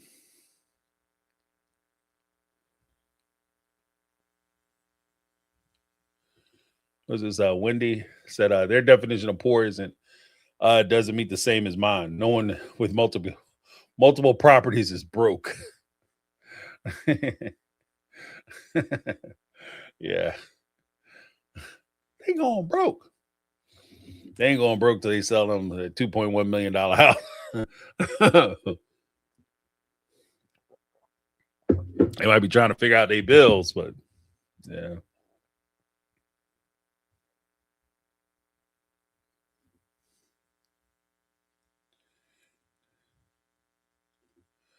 I never knew men could be such bastards. Yeah, don't piss me off. Yeah. I remember Christine said that. I was like, the shit was happening in your group. The shit was happening in your group. There was a person, I don't want to holler their name out, but they told a horrific story. Yeah, I don't want to say too much because like you'll be able to figure it out. But they told a horrific story about the AUB. And during a time that would have occurred, Christine and them were part of that group, heavily a part of that group. And that story is horrific. Like it involves SA and the father being like the victim's father being told about the assault and turning around, forcing his daughter to marry the person who assaulted her. Hey, but Warren Jeffs, you know what I mean? Like, what the fuck? What are you talking about? So, yeah, I just, just not, I don't know. But again, I think that, I'll wrap it up with simply this. I think that there is a point where, like I was saying about the catfish thing earlier when I started out, all of these stories were made possible because nobody said anything. Because the conversations behind these stories and their experiences were uncomfortable. These are uncomfortable stories. These are uncomfortable topics. And as long as we hide, evade, or refuse to discuss these things, we're not protecting people. We're merely protecting the people who would take advantage of or violate other people. And we're enabling them to do it because in that silence, they find violence, they find power, they find anonymity. And through that anonymity, they're able to hide, conceal, and then deceive their way into another person's life and create another victim. So the best thing we can do if we genuinely are insulted and we want to help is for us to say something. You see something, say something. Be a vanguard of truth and honesty as opposed to trying to protect with silence. Because through silence, lies and deception, those are all tools of the enemy or people who will go out and openly violate or hurt other people. But that's what I have with that. Thank you guys so much for showing up to my pop-up. Appreciate you. I don't want to leave anybody hanging because I don't know if folks were actually going to come in or not. But I've been thinking, like I said, I've been thinking about the whole catfish stuff, and I have some things I want to say about it. And I'll leave it there. But before we go, let me give a huge shout out to folks who contributed to the show. Brittany Not Brittany, Jody Periscala, Megatron in the house. Thank you guys so much. Let me give you a little something, as well as Brittany Not Brittany, and Carmel Cuties. I didn't see Lizzie B, but she sometimes will pop in. I think she was here. I know she was here earlier. But yeah, thank you guys so much. Appreciate you. Sorry for the impromptu surprise, because you know how I like to do it. Sometimes I just want to jump in there and hit you with the surprise.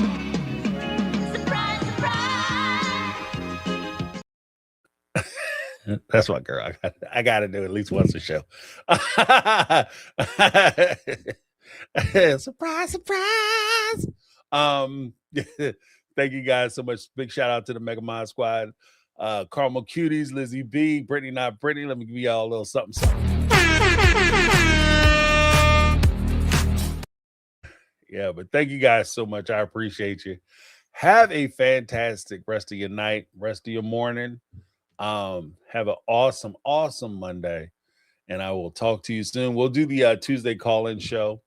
For those who are ready, get it ready. So we'll still do the call-in show. We'll be doing a speak pipe. I was actually playing around with the idea of doing like maybe a hour podcast on Monday, Wednesday, like noon or something, but we'll see. It might not be this week. Maybe next week I'll launch that. But I still want to get some videos and stuff out and start with some of my newer content. All right. But thank you guys so much. I appreciate you having me locked in with a little bit of subscribe and ringing the bell for notifications. That could be important because you never know. I might surprise you. Hit you with that surprise. But thank you guys so much. That's my take. I'm James, and this has been my take on reality. And I'm